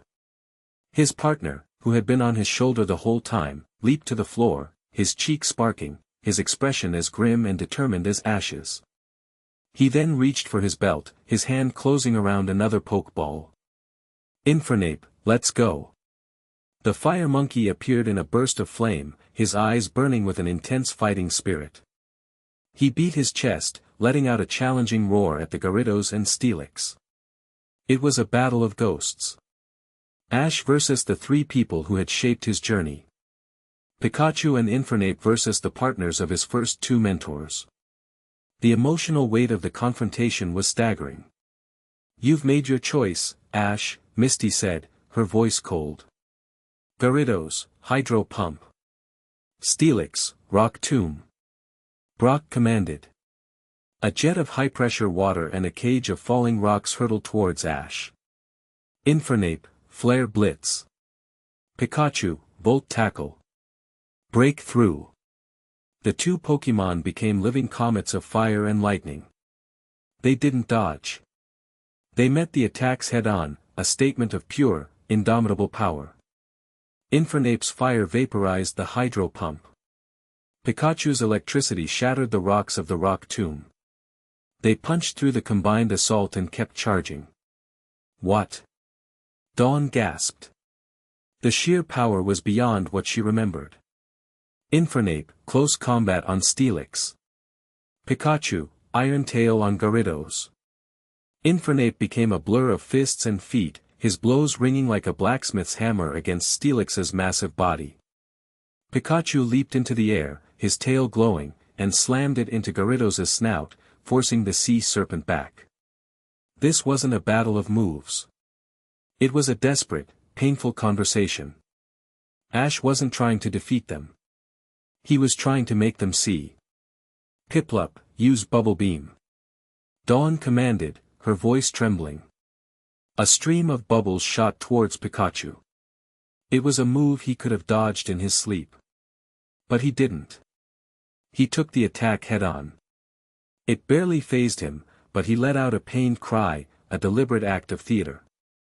Ash didn't flinch.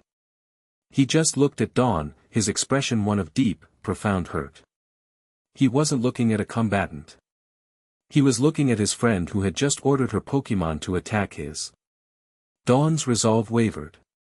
The attack had been instinctive, but seeing Pikachu take the hit, seeing the look on Ash's face, it made her feel sick. Piplup, sensing her hesitation, stopped its attack, looking up at her with confused eyes. Keep fighting. Misty yelled. Don't let him get in your head. She pointed at Infernape. Gyarados, use Dragon Dance, then Waterfall. Gyarados roared, its body glowing with a red aura as its speed and attack power increased. It then charged, its body wreathed in a sheath of cascading water. Infernape, meet it with Mach Punch. Ash commanded. But as he gave the order, he did something else. He reached out with his aura. He didn't attack their minds. He didn't force his way in. He just broadcasted. He let his own emotions, raw and unfiltered, flow out of him. He projected the memory of their journey together through Sinnoh, the contests, the gym battles, the laughter, the shared dream of becoming stronger. He wrapped the memory around Infernape's attack. Infernape's fist, glowing with fighting energy, met Gyarados' watery charge. The impact sent a shockwave through the depot. But it was the psychic feedback that did the real damage. The memory, the feeling of their shared past, washed over Misty. It was so pure, so potent, it momentarily broke through the Null's insidious influence. For a split second, she wasn't a soldier in Valerius's army. She was a girl traveling with her best friend, watching him and his Chimchar train, seeing the unbreakable bond they shared. The conviction in her heart faltered. Gyarados, feeling her sudden doubt, faltered as well, its waterfall attack sputtering. Brock, now, she screamed, trying to regain her composure. Steelix, Stone Edge. Pillars of sharp rock erupted from the ground, racing towards Pikachu. Pikachu, run! Ash yelled. But as he did, he broadcasted again. A different memory. The feeling of Brock's cooking by a campfire. The quiet wisdom of his advice. The steady, reliable presence of the man who had been the bedrock of his early journey. The memory of family. The psychic wave hit Brock like a physical blow. He staggered, his hand flying to his head. He remembered carrying a younger, exhausted Ash on his back. He remembered patching up his Pokémon after a tough loss. He remembered being a brother. The cold duty of the purifier ideology warred with the warmth of a dozen cherished memories. Steelix, sensing his trainer's turmoil, hesitated, and the Stone Edge attack lost its focus, the pillars crumbling a few feet from Pikachu. Stop it, Ash! Dawn cried, seeing what he was doing. Stop messing with their heads. I'm not messing with their heads. Ash yelled back, his voice raw with anguish. I'm reminding them of the truth. This isn't who we are.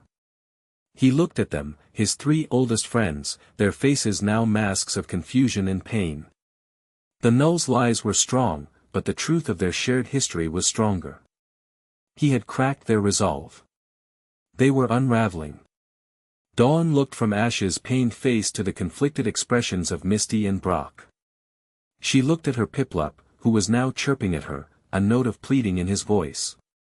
He didn't want to fight anymore.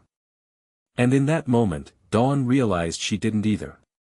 This was wrong. All of it. Piplup, she whispered, her voice breaking. I can't. She lowered her hand. Her Piplup, seeing her stand down, let out a relieved chirp and ran to hide behind her legs. Seeing Dawn back down was the final crack in the dam. Misty stared at Ash, tears welling in her eyes, the cold anger replaced by a wave of horrifying doubt. Brock looked at his hands as if he didn't recognize them. They had come here to save their friend from a monster, but they were beginning to realize they might be the ones fighting for the wrong side. The battle was over. Not with a knockout, but with a heart-wrenching silence. Taking his chance, Ash recalled a battered Infernape. He scooped up Pikachu and ran. He didn't look back. He couldn't bear to see their faces. He burst out of the depot and onto the docks. The freed Pokémon were gone, the transport ships already sailing away into the darkness, shepherded by Lyra and her team. It was a successful mission. A victory. He leaped into the water, swimming for the silent tide that was surfacing nearby. As he was pulled aboard, he finally allowed himself to look back at the island. Misty, Brock, and Dawn stood silhouetted in the light of the depot, not pursuing him. They were just standing there, watching him go, lost in the ruins of their own certainty. He hadn't defeated them. He had broken them. And the victory felt like ashes in his mouth. Chapter 8, Project Chimera. The fallout from the Decolore incident was a silent earthquake. The League didn't report it. There were no grand declarations from Valerius. But the Umbral Wardens felt the tremors. Hundreds of Pokémon, now free, scattered across the seas, many finding their way back to their original trainers with impossible stories of their liberation. Whispers of a resistance, a real one, began to spread. More importantly, Misty, Brock, and Dawn returned to their posts not with a captured Ash, but with a shattering doubt. They delivered their report to Valerius, a carefully constructed narrative of failure and escape, but their hearts were no longer in it. They had seen the truth in Ash's eyes, felt it in his aura, and the poison of the Null's lies was beginning to lose its hold. Valerius felt it too. He was a master puppeteer, and he could feel his strings going slack. His pawns were becoming unpredictable. His carefully constructed narrative was fraying at the edges. The fear he had so expertly wielded was being replaced by something far more dangerous, hope. He decided he could no longer rely on manipulated emotions and political maneuvering. He needed a weapon that was absolute. A tool of pure, unquestionable power that could not be swayed by sentiment or memory. He needed a monster of his own. He accelerated his ultimate endgame, Project Chimera. The Warden's first inkling of it came from a garbled, high-risk transmission from Paul. He hadn't joined them. He hadn't reached out for help. He had simply gone to ground, a ghost within the Purifier ranks, using his authority to gather information. His message was short, cryptic, and terrifying. They have it. Not a new one. The old one. Cinnabar. He's weaponizing a memory. The message was sent to a Warden dead drop and bounced through a dozen proxies before it reached the sanctum. Kale, Lyra, and Ash stood around the holographic table, the words hanging in the air like a death sentence. Cinnabar, Kale murmured, his face pale. The old one. He brought up a series of archived files, his fingers moving with grim purpose. The images that appeared were grainy, taken from decades-old security footage, a shattered laboratory, a figure in a strange suit of armor, and a Pokémon of terrifying, alien power. A creature born of human hubris and genetic sacrilege. Mutwo. He's not creating a new weapon, Ash breathed, the horrifying realization dawning on him. He's repurposing an old one. Mutwo has been missing for years, Lyra stated, her voice tight with strategic concern. He's been living in self-imposed exile, seeking peace. If Valerius managed to capture him, then he has access to a Pokémon with power rivaling a legendary, Kale finished grimly. A being of immense psychic potential, born with a fractured and tormented psyche. The Null's influence on such a mind would be catastrophic. The intelligence became the Warden's singular focus. They leveraged every asset, called in every favor. They learned that Project Chimera was being housed on a fortified offshore platform in the middle of a storm-tossed sea, a black site so secret it didn't appear on any map. It was a fusion of a prison and a laboratory, a place where Valerius was attempting the unthinkable. He wasn't just controlling Mutwo. He was merging it with the null tech, augmenting its already devastating psychic power with the entropic, reality-warping energy of the null itself. He was creating a god-killer. An anti-deity. A weapon designed specifically to hunt and neutralize powerful, anomalous beings. A weapon designed to kill Ash. "We can't allow that weapon to come online," Kale declared, his voice ringing with an authority Ash had never heard from him before. This was not a strategic debate. This was a line in the sand. If Project Chimera is deployed, the war is over. We lose. The bond between humans and Pokémon will be systematically erased by a creature that is the ultimate embodiment of that bond's failure. We must destroy it. And we must destroy it now. This was no longer a mission for a small, elite squad. This was a full-scale assault. For the first time, the Umbral Wardens prepared to bring their full, hidden strength to bear. The Sanctum, usually a place of quiet training and meditation, transformed into a bustling military base. Wardens from every corner of the globe arrived through hidden portals, their faces grim, their Pokémon, a deadly menagerie of shadows and steel, at their sides. The plan was a frontal assault, a lightning strike designed to overwhelm the platform's defenses before they could fully activate Chimera. Ash and Lyra would lead the primary strike team, their objective the central laboratory where Mutwo was being held. Their goal was twofold: sever the link between Mutwo and the null tech, and if that failed, destroy the entire platform. The night of the assault, the air in the Sanctum was thick with a tense, electric silence. Ash stood on a balcony overlooking the main cavern, his full team assembled around him for the first time since his journey began. Pikachu, Charizard, Sceptile, Infernape, Crocodile. They were a pantheon of power and loyalty, and their combined presence was a comforting, solid weight in the chaos. Lyra found him there, dressed in a new suit of midnight black assault armor, her face set. Her own team was with her, the ever-present Hisuian Zoroark, her vicious Weevil, and a new, terrifying partner that seemed to be woven from pure shadow and dread, a Spectrier, its ghostly hooves pawing at the stone floor. "Ready, Monarch?" she asked, the old barb now a term of endearment, a private joke between them. "As I'll ever be," he replied, turning to face her.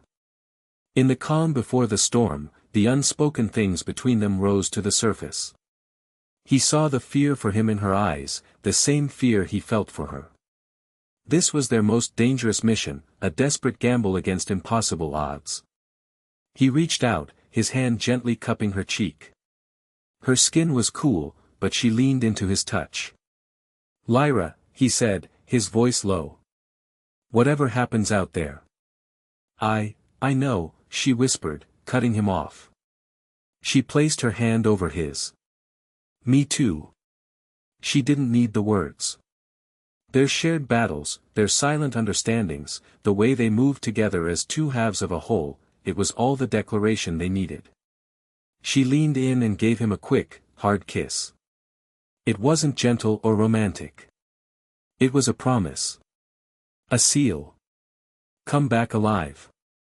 Then she pulled away, her face once again the cool, professional mask of a warden commander. "Let's go raise some hell." The assault began in the heart of a raging tempest. A fleet of silent tide submersibles surfaced amidst colossal waves and driving rain, disgorging dozens of wardens onto the offshore platform's lower decks. The battle was immediate and brutal. Purifier guards, armed with advanced energy weapons, met them with stiff resistance. Their Pokémon, bred for obedience and power, clashed with the Warden's unorthodox and deadly partners. It was a symphony of controlled chaos. Wardens moved with lethal grace, their fighting styles a blend of martial arts and Pokémon combat. A Warden's Galade would engage a Purifier's Macamp in a graceful, bladed dance while its trainer disarmed two guards with a series of precise strikes. Lyra's Spectrier moved through the battlefield like a wraith, its chilling neigh draining the life force from enemy Pokémon, sowing terror and confusion. Ash was a whirlwind at the heart of the battle. He and his team were a force of nature. He was no longer just a trainer giving commands, he was a conductor of a powerful orchestra. Charizard, flamethrower on that turret. Sceptile, leaf blade, clear a path. Infernape, with me. He moved with his Pokémon, fighting alongside them. He used his aura not as a weapon, but as a command network, linking his mind with his team's, allowing for instantaneous, perfectly coordinated attacks.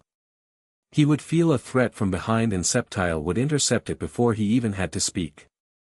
He would see an opening and Infernape would exploit it, his movements mirroring Ash's own. They pushed through the outer defenses, blasting their way through reinforced doors and corridors, making a relentless drive for the platform's core. The resistance grew heavier, the purifiers more desperate. They were met by a squad of elite purifiers, each commanding a pseudo-legendary Pokémon like Tyranitar and Salamence. "I'll hold them here." Gregor, the hulking warden from the Decolore raid, yelled, his Conkeldurr slamming its concrete pillars together with a challenging roar. "Get to the lab. Go."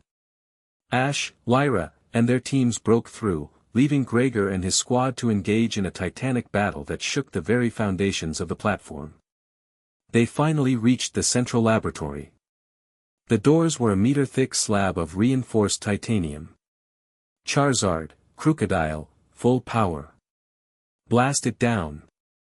Ash commanded.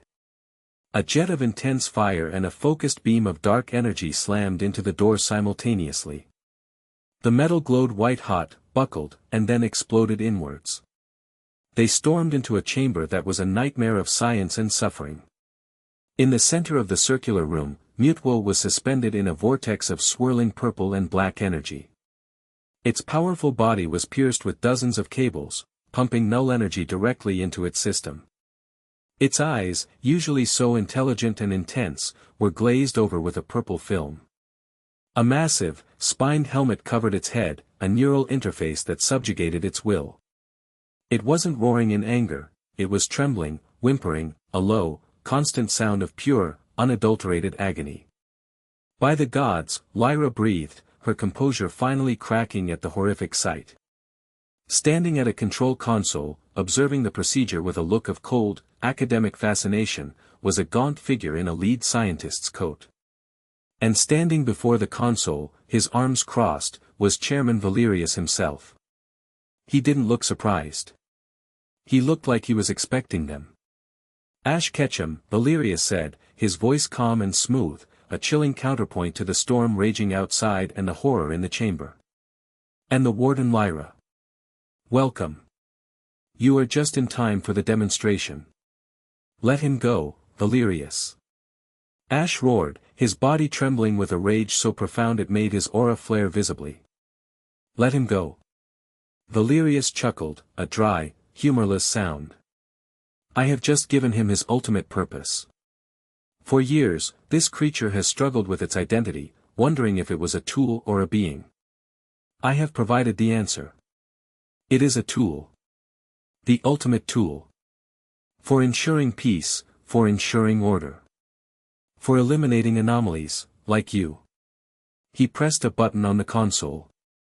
The flow of null energy into Mutwo intensified.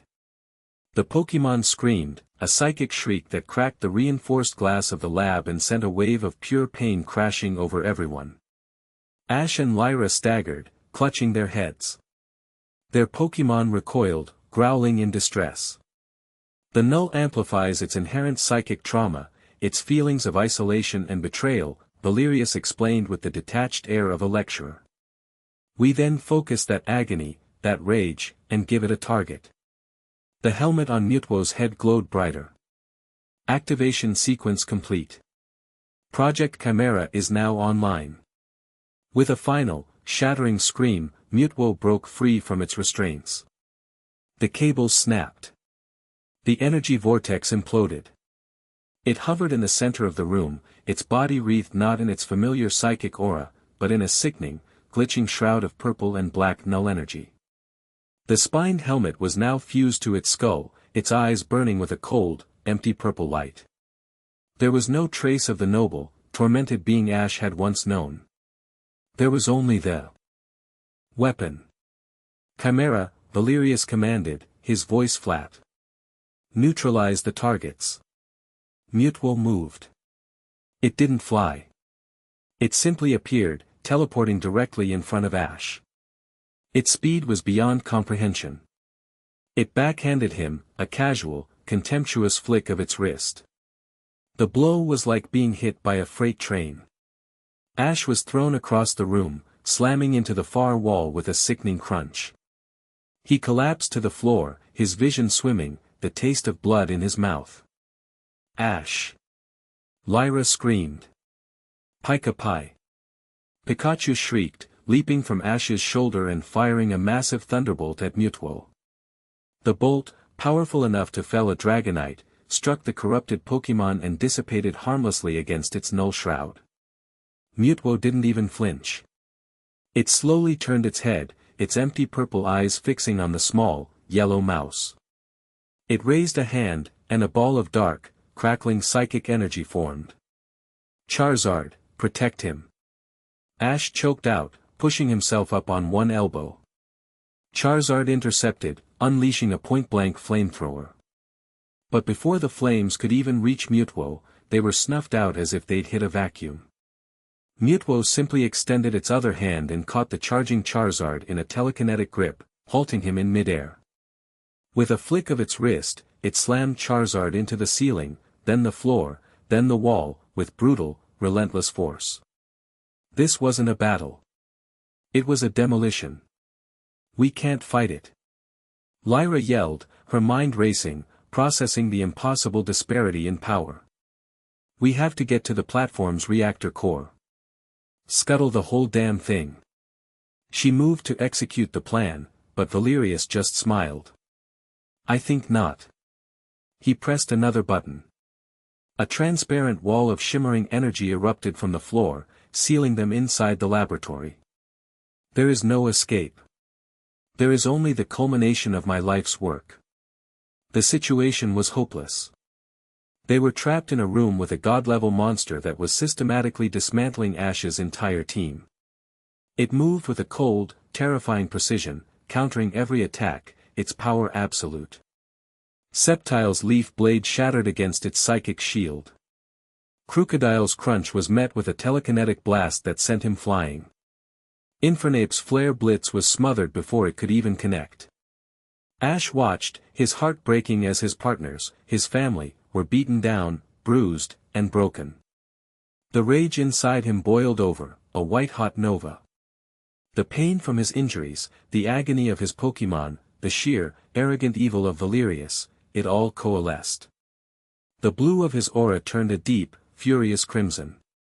He staggered to his feet, a low growl escaping his lips. You want an anomaly. Valerius, he snarled, the crimson energy crackling around him. I'll give you one. He poured all of his rage, all of his pain, all of his power into one final, desperate act. He wasn't thinking. He was pure, incandescent fury. He unleashed a raw, uncontrolled blast of aura, a solid beam of crimson force, aimed not at Mutwo, but at the control console where Valerius stood. Valerius's eyes widened in genuine shock. He had not anticipated this. The aura beam slammed into the console, which exploded in a shower of sparks and shrapnel. Valerius was thrown back, his arms smoking and burned. The destruction of the console had an immediate, unforeseen effect. The null energy feed was cut off, but the helmet's control system went haywire. Mutwo screamed again, its body convulsing. The null shroud flickered violently. The link was broken, but the corruption and the pain remained, now without a guiding intelligence. The weapon was no longer controlled. It was simply berserk. Mutwo clutched its head, its psychic energy erupting outwards in uncontrolled waves. The entire platform groaned, the metal of the laboratory walls beginning to buckle and tear. The power source. Lyra screamed over the din, pointing at a large conduit running from the floor to the spot where Mutwo had been restrained. The helmet is still drawing power from the platform's reactor. If we overload it, Ash understood. He looked at Pikachu, who was bruised but still standing, his small body trembling with defiance. They locked eyes. A lifetime of understanding passed between them in that single glance. Pikachu! Ash roared, pouring the last of his strength, his hope, his very soul into this final command. Use everything you have left. Aim for the main power conduit. Gigavolt Havoc. Pikachu leaped into the air, becoming a vessel for all the ambient storm energy, all of Ash's desperate will.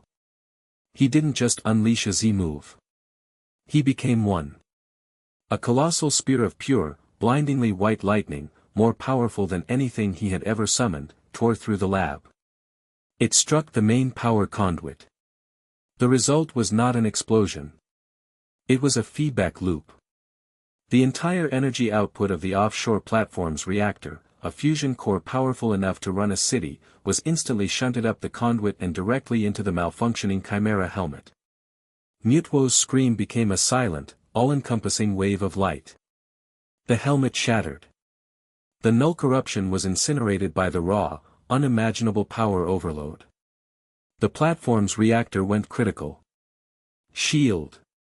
Lyra yelled, tackling Ash and pulling them both behind a wrecked console as the world turned white. Project Chimera was free. But the platform was dying. A chain reaction of explosions tore through the lower decks. The entire structure began to list, groaning its death throes as it prepared to sink into the storm-tossed sea.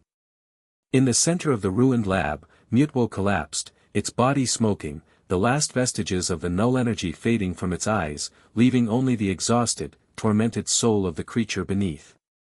And Valerius, clutching his ruined arm, stared in horror at his ultimate weapon, now inert, his grandest design shattered. The monster was defeated. But now they were trapped on a sinking, exploding island with a wounded madman and a traumatized, half-conscious demigod, with the ocean's fury waiting to claim them all. Chapter 9, The Siege of Truth. The destruction of the Chimera platform was not a secret victory. It was a global spectacle. The platform's death throes sent a seismic shockwave through the ocean, alerting monitoring stations worldwide. Its final, cataclysmic explosion lit up the storm-darkened sky for 100 miles, a man-made aurora of failure. Valerius's ultimate weapon had not been deployed, it had been detonated. In the immediate aftermath, Ash and Lyra's survival was a miracle of instinct and desperation. With the platform tearing itself apart around them, Lyra's cold, strategic mind took over. She found a maintenance shaft, blew the hatch with her last explosive charge, and dragged the battered, semi-conscious Ash into the flooding darkness. They were spat out into the churning, debris-filled sea, clinging to a piece of floating wreckage as the last of the platform sank beneath the waves with a final, mournful groan. They were found hours later by the silent tide, its crew having braved the storm on the slimmest hope of finding survivors. Valerius had also survived. He was rescued by a purifier gunship, his arm shattered, his face a mask of cold, unbridled fury. His ultimate tool was gone. His secret was out. He had lost control. And so, he did the only thing a cornered tyrant could do. He declared war on the world. He went before the global cameras not as a calm statesman, but as a wrathful prophet. He didn't deny the platform's existence. He embraced it. For months, I have worked in the shadows to build a defense against the existential threat that is Ash Ketchum, he thundered, his arm in a high-tech cast, his eyes burning with fanaticism. Project Chimera was our shield. Our sword. A necessary measure to protect you.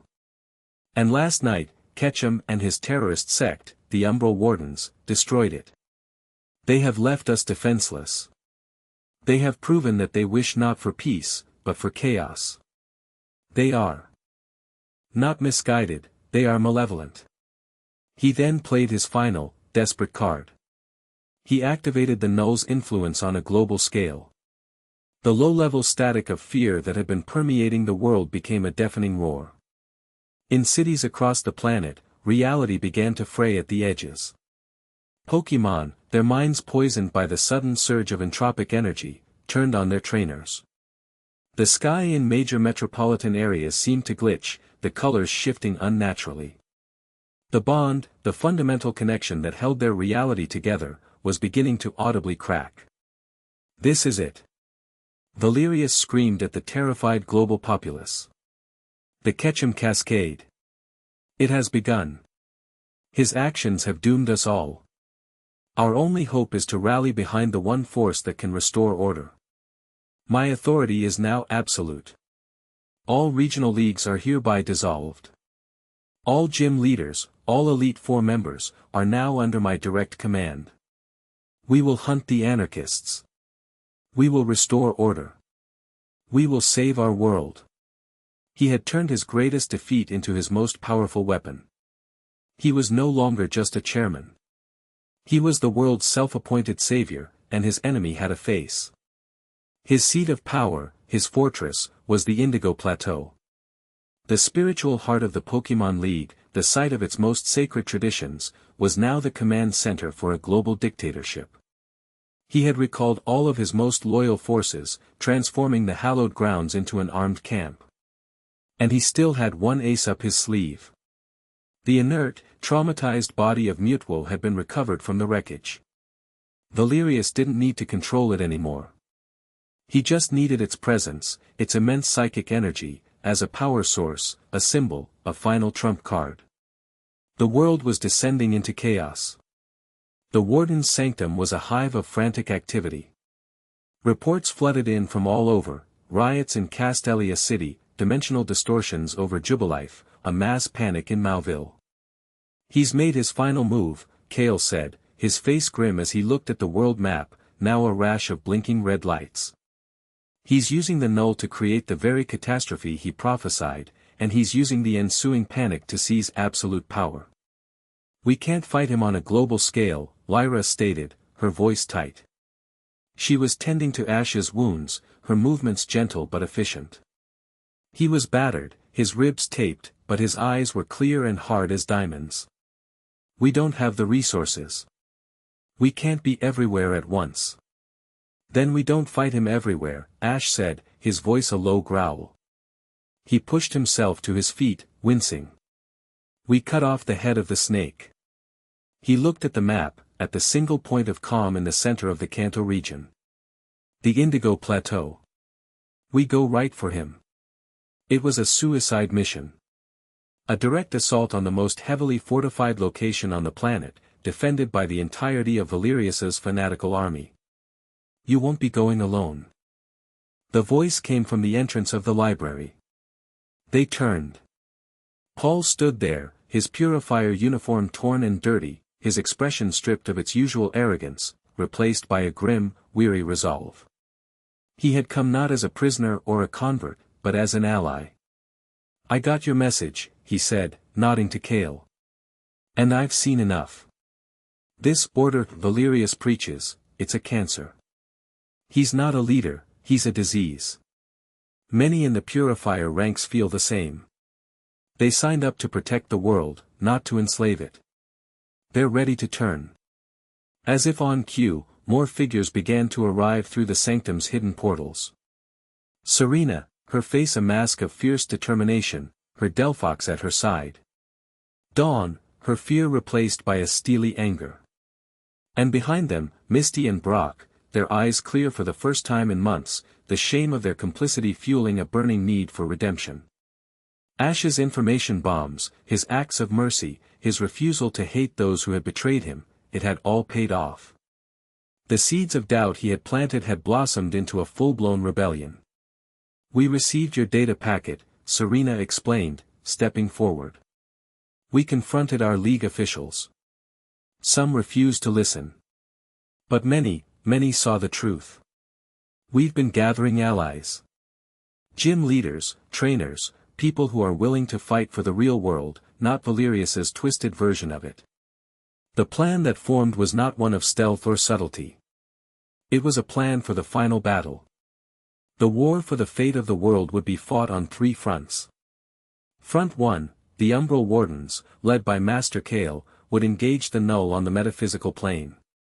They would use their combined psychic and aura abilities to shield the planet, to hold back the tide of entropic energy, to give the physical world a fighting chance.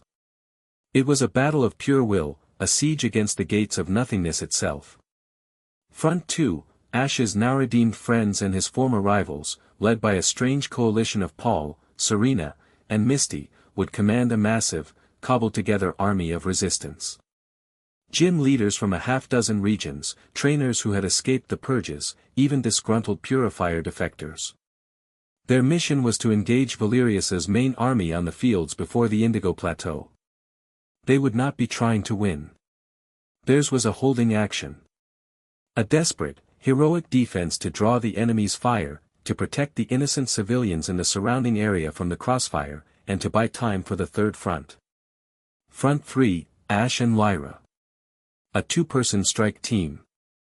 Their objective was the heart of the plateau itself, the Champion's Chamber, where Valerius had made his throne room. While the world burned and armies clashed, they would slip through the chaos and confront the man and the demigod at the heart of it all. The moments before the battle were a strange, surreal calm. Ash stood on a precipice overlooking the Indigo Plateau, the wind whipping at his clothes. Below, the resistance army was moving into position, a patchwork of hope against a wall of grim, gray uniformity. He saw Brock directing a line of rock-type Pokémon, creating defensive ramparts. He saw Serena giving a rousing speech to a group of Kalos trainers. He saw Paul, his Electivire at his side, coordinating with a defecting Purifier commander, his voice crisp and strategic. They were not just his friends and rivals anymore. They were generals in his war. Lyra appeared at his side, a silent, comforting presence. She handed him a single, perfect oran berry.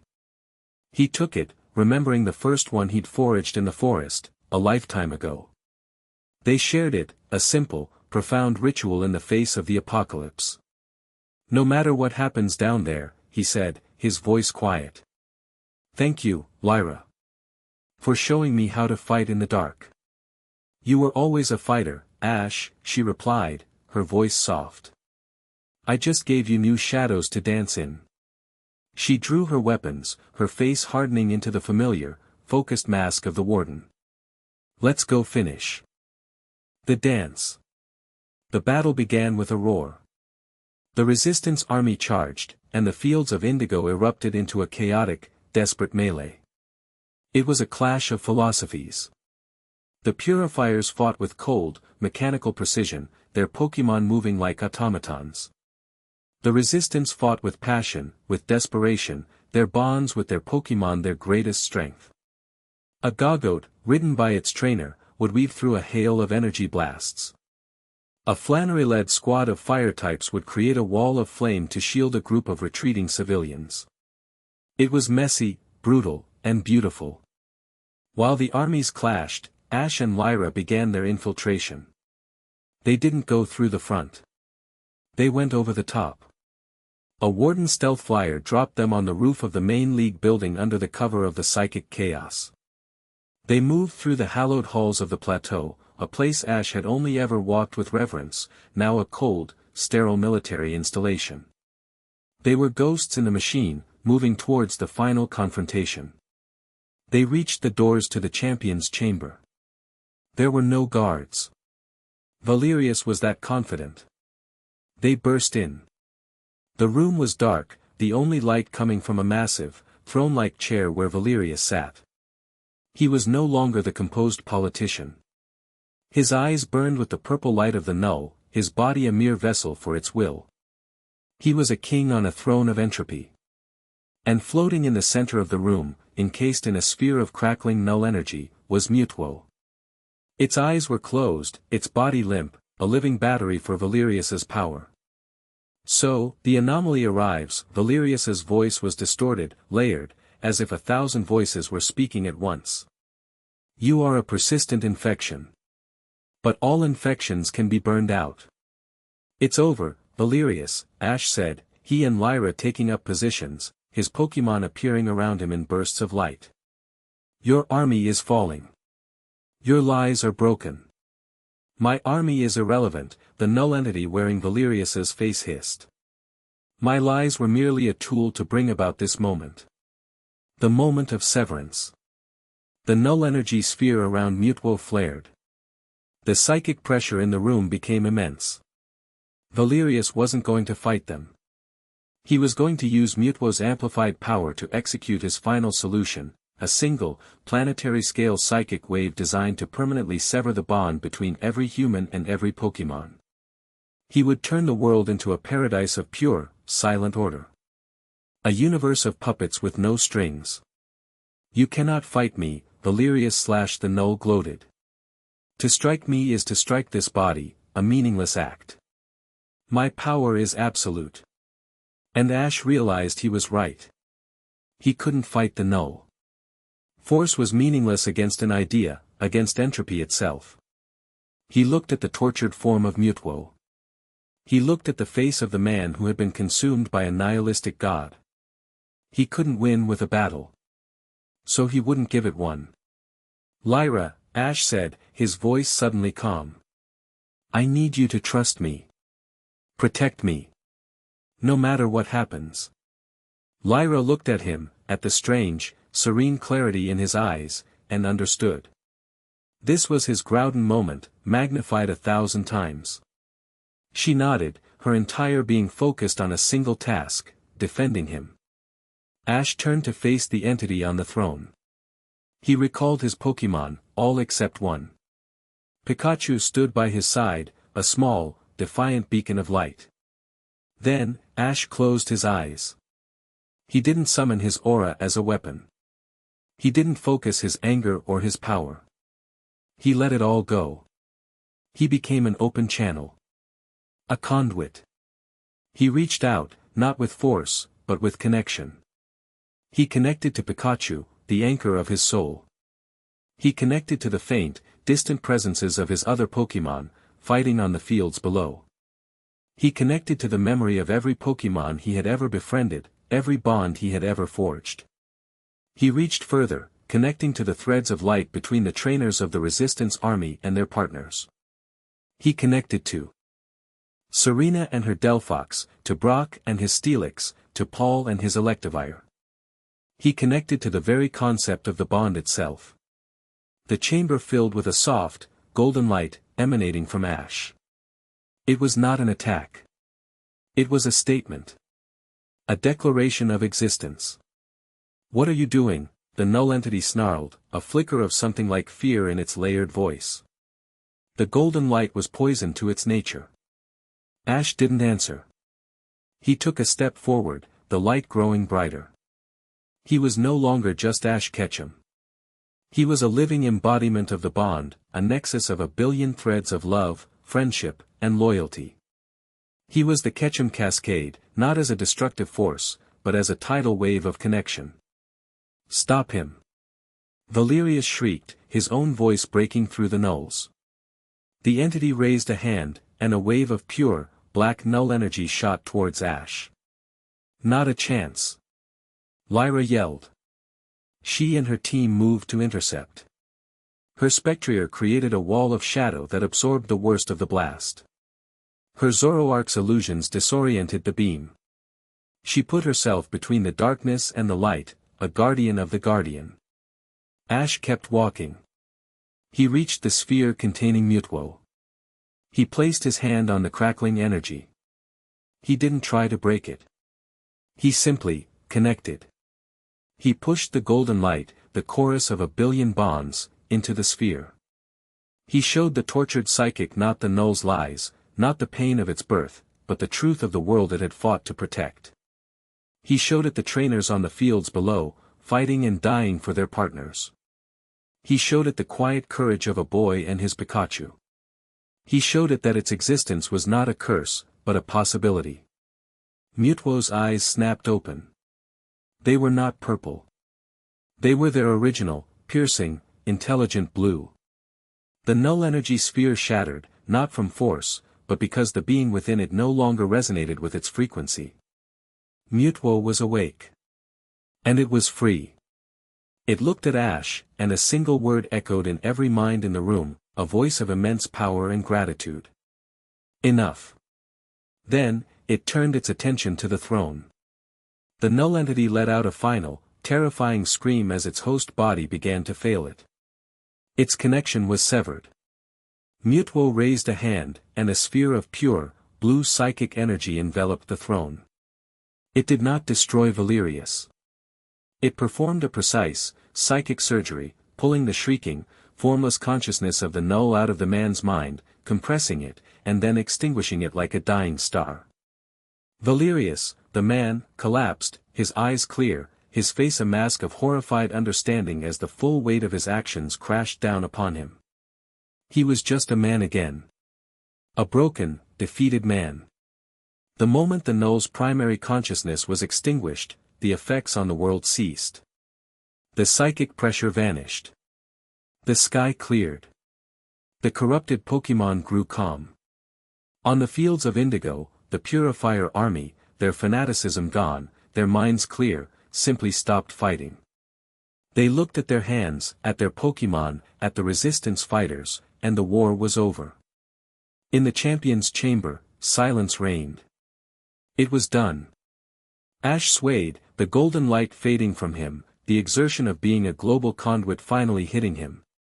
He stumbled, but Lyra was there to catch him, holding him up.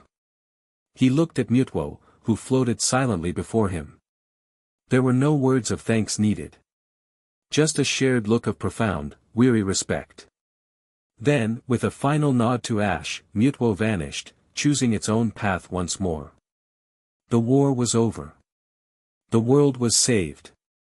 But as Ash leaned on Lyra, looking at the broken form of Valerius and the silent, empty throne, he knew that cleaning up the pieces of a shattered world would be a battle all its own. Chapter 10, Monarch of a New Day. The silence after the storm was the most jarring sound of all. For months, the world had been a crescendo of fear, propaganda, and conflict. Now, there was only a profound, planet-wide quiet, the collective stunned intake of breath of a world that had stared into the abyss and, against all odds, had been pulled back. The Indigo Plateau, the epicenter of the final battle, was a tableau of the war's strange conclusion. The fields were not littered with the fallen, but with the bewildered. Purifier soldiers and resistance fighters stood in awkward, silent groups, the righteous fury of moments before having evaporated, leaving only the uncomfortable reality of their shared humanity. Pokémon, no longer driven by corrupted rage or mechanical obedience, mingled cautiously, sniffing at former foes with a curiosity that their trainers had yet to find. Inside the champion's chamber, the scene was just as still. Valerius lay curled on the floor near his empty throne, a man hollowed out by the god he had worshipped. He wept, not with cries of rage or despair, but with the quiet, broken sobs of a man forced to confront the totality of his sins. The Umbral Wardens had taken him into their custody, a fate far more subtle and perhaps more terrible than any public tribunal. He would not be a martyr for a dead cause, he would be a ghost, his story a cautionary tale whispered only in the shadows. Ash, leaning heavily on Lyra, watched it all, feeling not triumphant, but immeasurably weary. He had won. He had saved the world. He had cleared his name. But the victory felt abstract, the cost devastatingly real. He had walked through the fire of his own betrayal and come out the other side, but the smoke still clung to him. The days that followed were a blur of difficult, necessary reunions. The first was with his mother. Delia Ketchum arrived at the plateau via a warden transport, her face a roadmap of sleepless nights and tear-filled worry. The moment she saw him, she ran, her composure crumbling. She didn't speak. She just wrapped her arms around him, holding him with a desperate strength, as if she could physically piece back together the parts of him the world had tried to break. Ash buried his face in her shoulder, and for the first time since his fall, he let himself feel the simple, profound relief of being a son in his mother's arms. The reunion with his friends was harder. He met them in the main hall of the League building, the same hall where champions were immortalized. Misty, Brock, Dawn, and Serena stood together, a small island of misery in the vast, empty space. Go was there too, having arrived from his own journey of horrified regret. The silence was thick with unspoken apologies and shared trauma. Dawn was the first to break. Ash, I'm so sorry, she whispered, tears streaming down her face. We were so afraid. Valerius showed us things, projections of the world ending, and you were always at the center. We truly thought we were doing the right thing. He preyed on your love for me, Ash said, his voice quiet, devoid of accusation. He twisted it into a weapon. That wasn't your fault. But we still made the choice, Brock said, his voice heavy with a shame that seemed to age him. We pointed the finger. We stood by. I stood against you, Ash. I aimed my own partner at you. There's no excuse for that. Misty, ever the proudest, struggled the most. Her arms were crossed, her jaw tight, but her eyes were red-rimmed and broken. I called you a monster, she said, the words barely audible. I led the charge. I wanted to believe it was for the world, but there was a part of me that was just angry. Angry that you kept growing, kept achieving these impossible things while the rest of us didn't. The null found that crack and poured itself in. It's the ugliest thing I've ever known about myself. It was a raw, painful confession. Ash looked at their faces, at the friends who had been his entire world, and he saw not traitors, but victims. Wounded soldiers from a war they hadn't even known they were fighting. Forgiveness wasn't a simple switch to be flipped. The hurt was a scar that would likely never fade completely. But hatred? There was no room for it. He was too tired for hate. The war is over, he said simply. We can't change what happened. We can only decide what we do now. He looked at each of them, his gaze lingering on Go, who hadn't been able to speak a word. We rebuild. Together. It wasn't absolution, but it was a beginning. A foundation on which trust could, painstakingly, be rebuilt. In the political vacuum left by Valerius's collapse, the world scrambled for a new center. A provisional council was formed, comprised of respected figures like Professor Oak, who was slowly recovering from his own manipulated complicity, the various regional champions, and, to the surprise of many, Paul, whose cold, strategic mind and first-hand knowledge of the Purifier's inner workings proved invaluable in dismantling Valerius's regime. They came to Ash with an offer. It was presented to him in the champion's chamber, the same room where he had faced his final battle. The throne had been removed. The room was just a room again. Leon, Cynthia, Stephen Stone, Lance, the titans of the Pokemon world, stood before him. The world needs a symbol, Ash, Leon said, his voice earnest. It needs a leader to rally behind. Someone to represent the bond that Valerius tried to break. The title of World Monarch is yours. By right of victory, and by right of sacrifice. We want you to lead us. A year ago, this would have been the culmination of his life's dream. He would have accepted without a second's hesitation. But he looked at the offered crown, at the expectant faces of the champions, and he felt nothing. A profound disconnect. I can't, he said, the words simple, absolute. A stunned silence fell over the room. Ash, Cynthia began, her voice gentle, you earned this. The world needs you. The world needs a symbol, Ash corrected, his voice gaining a quiet strength. I can't be that anymore. I've seen too much. I've walked in the shadows for too long. Putting me on a throne, making me a public figure, it would be a lie. I'm not the same person who won this title. He looked at his own hands, remembering the feel of crimson aura, the brutal choices he'd had to make. That boy is gone. He was no longer just the monarch of the stadium. His victory over the Null had changed him in a way no Pokemon battle ever could. He was now inextricably linked to the deeper, hidden functions of the world. He was a part of its immune system. His place was no longer in the spotlight, it was on the front lines of a war no one else could see.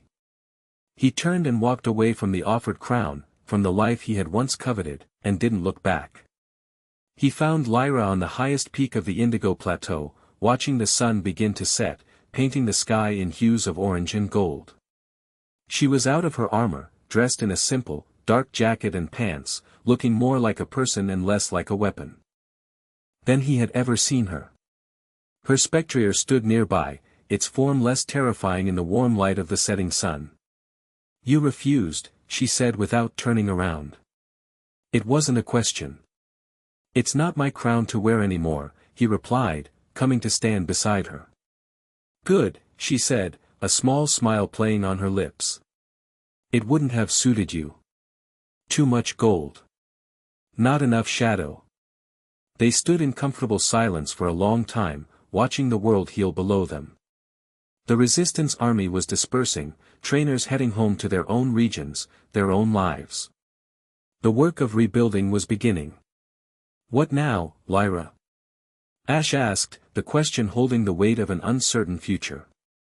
"Now?" She turned to him, her stormy eyes clear and bright in the evening light. "Now, the real work begins." The Null was a god, but it wasn't the only one. There are other things that lurk in the cracks. Other loose threads. The Warden's watch is never over. "So we just go back to the sanctum?" "Back to the shadows?" he asked. "We go where we're needed," she corrected. She took his hand, her fingers lacing with his. Her grip was firm, sure. An anchor. But not back to how things were. The world knows there are shadows now. The Wardens don't have to be quite so secret. Kale is already in talks with the new council. We're moving from a secret society to a clandestine agency. A scalpel in the hands of the new league, to cut out the cancers before they can grow. He looked at her, at the woman who had dragged him from the mud, reforged him in her own cynical fire, and then learned to believe in his light. He saw his future not on a throne or in a stadium, but at her side. "And what about us?" he asked, his voice soft. Lyra's smile widened, a rare, beautiful thing that made her entire face light up. "I suppose even phantoms need a partner." She leaned in, her forehead resting against his. "Our line of work doesn't offer much in the way of a normal life, Ash. No quiet home in Pallet Town. Just long nights, hard fights, and a world that will never know what you've done for it." "Sounds perfect," he whispered. He kissed her then, a kiss that wasn't born of desperation or the heat of battle, but of peace. A quiet, certain promise of a new day, a new life. It was a love forged in darkness, tempered by loss, and stronger for it. Below them, the lights of Kanto began to twinkle to life, a constellation of hope on a scarred but healing land. Ash Ketchum, the boy from Pallet Town, was gone. The world monarch was an empty title. But as he stood on that mountain, hand in hand with the woman he loved, a new identity settled over him, comfortable and true. He was the Umbral Monarch. A king of the shadows, a guardian of the quiet places. His duty was no longer to the roaring crowds and the flashing lights, but to the fragile bonds that held the world together. He had lost his dream, but he had found his purpose. And for the first time in a long, long time, he was home. The end. Thank you for watching this video. Please be sure to subscribe to our channel and like this video.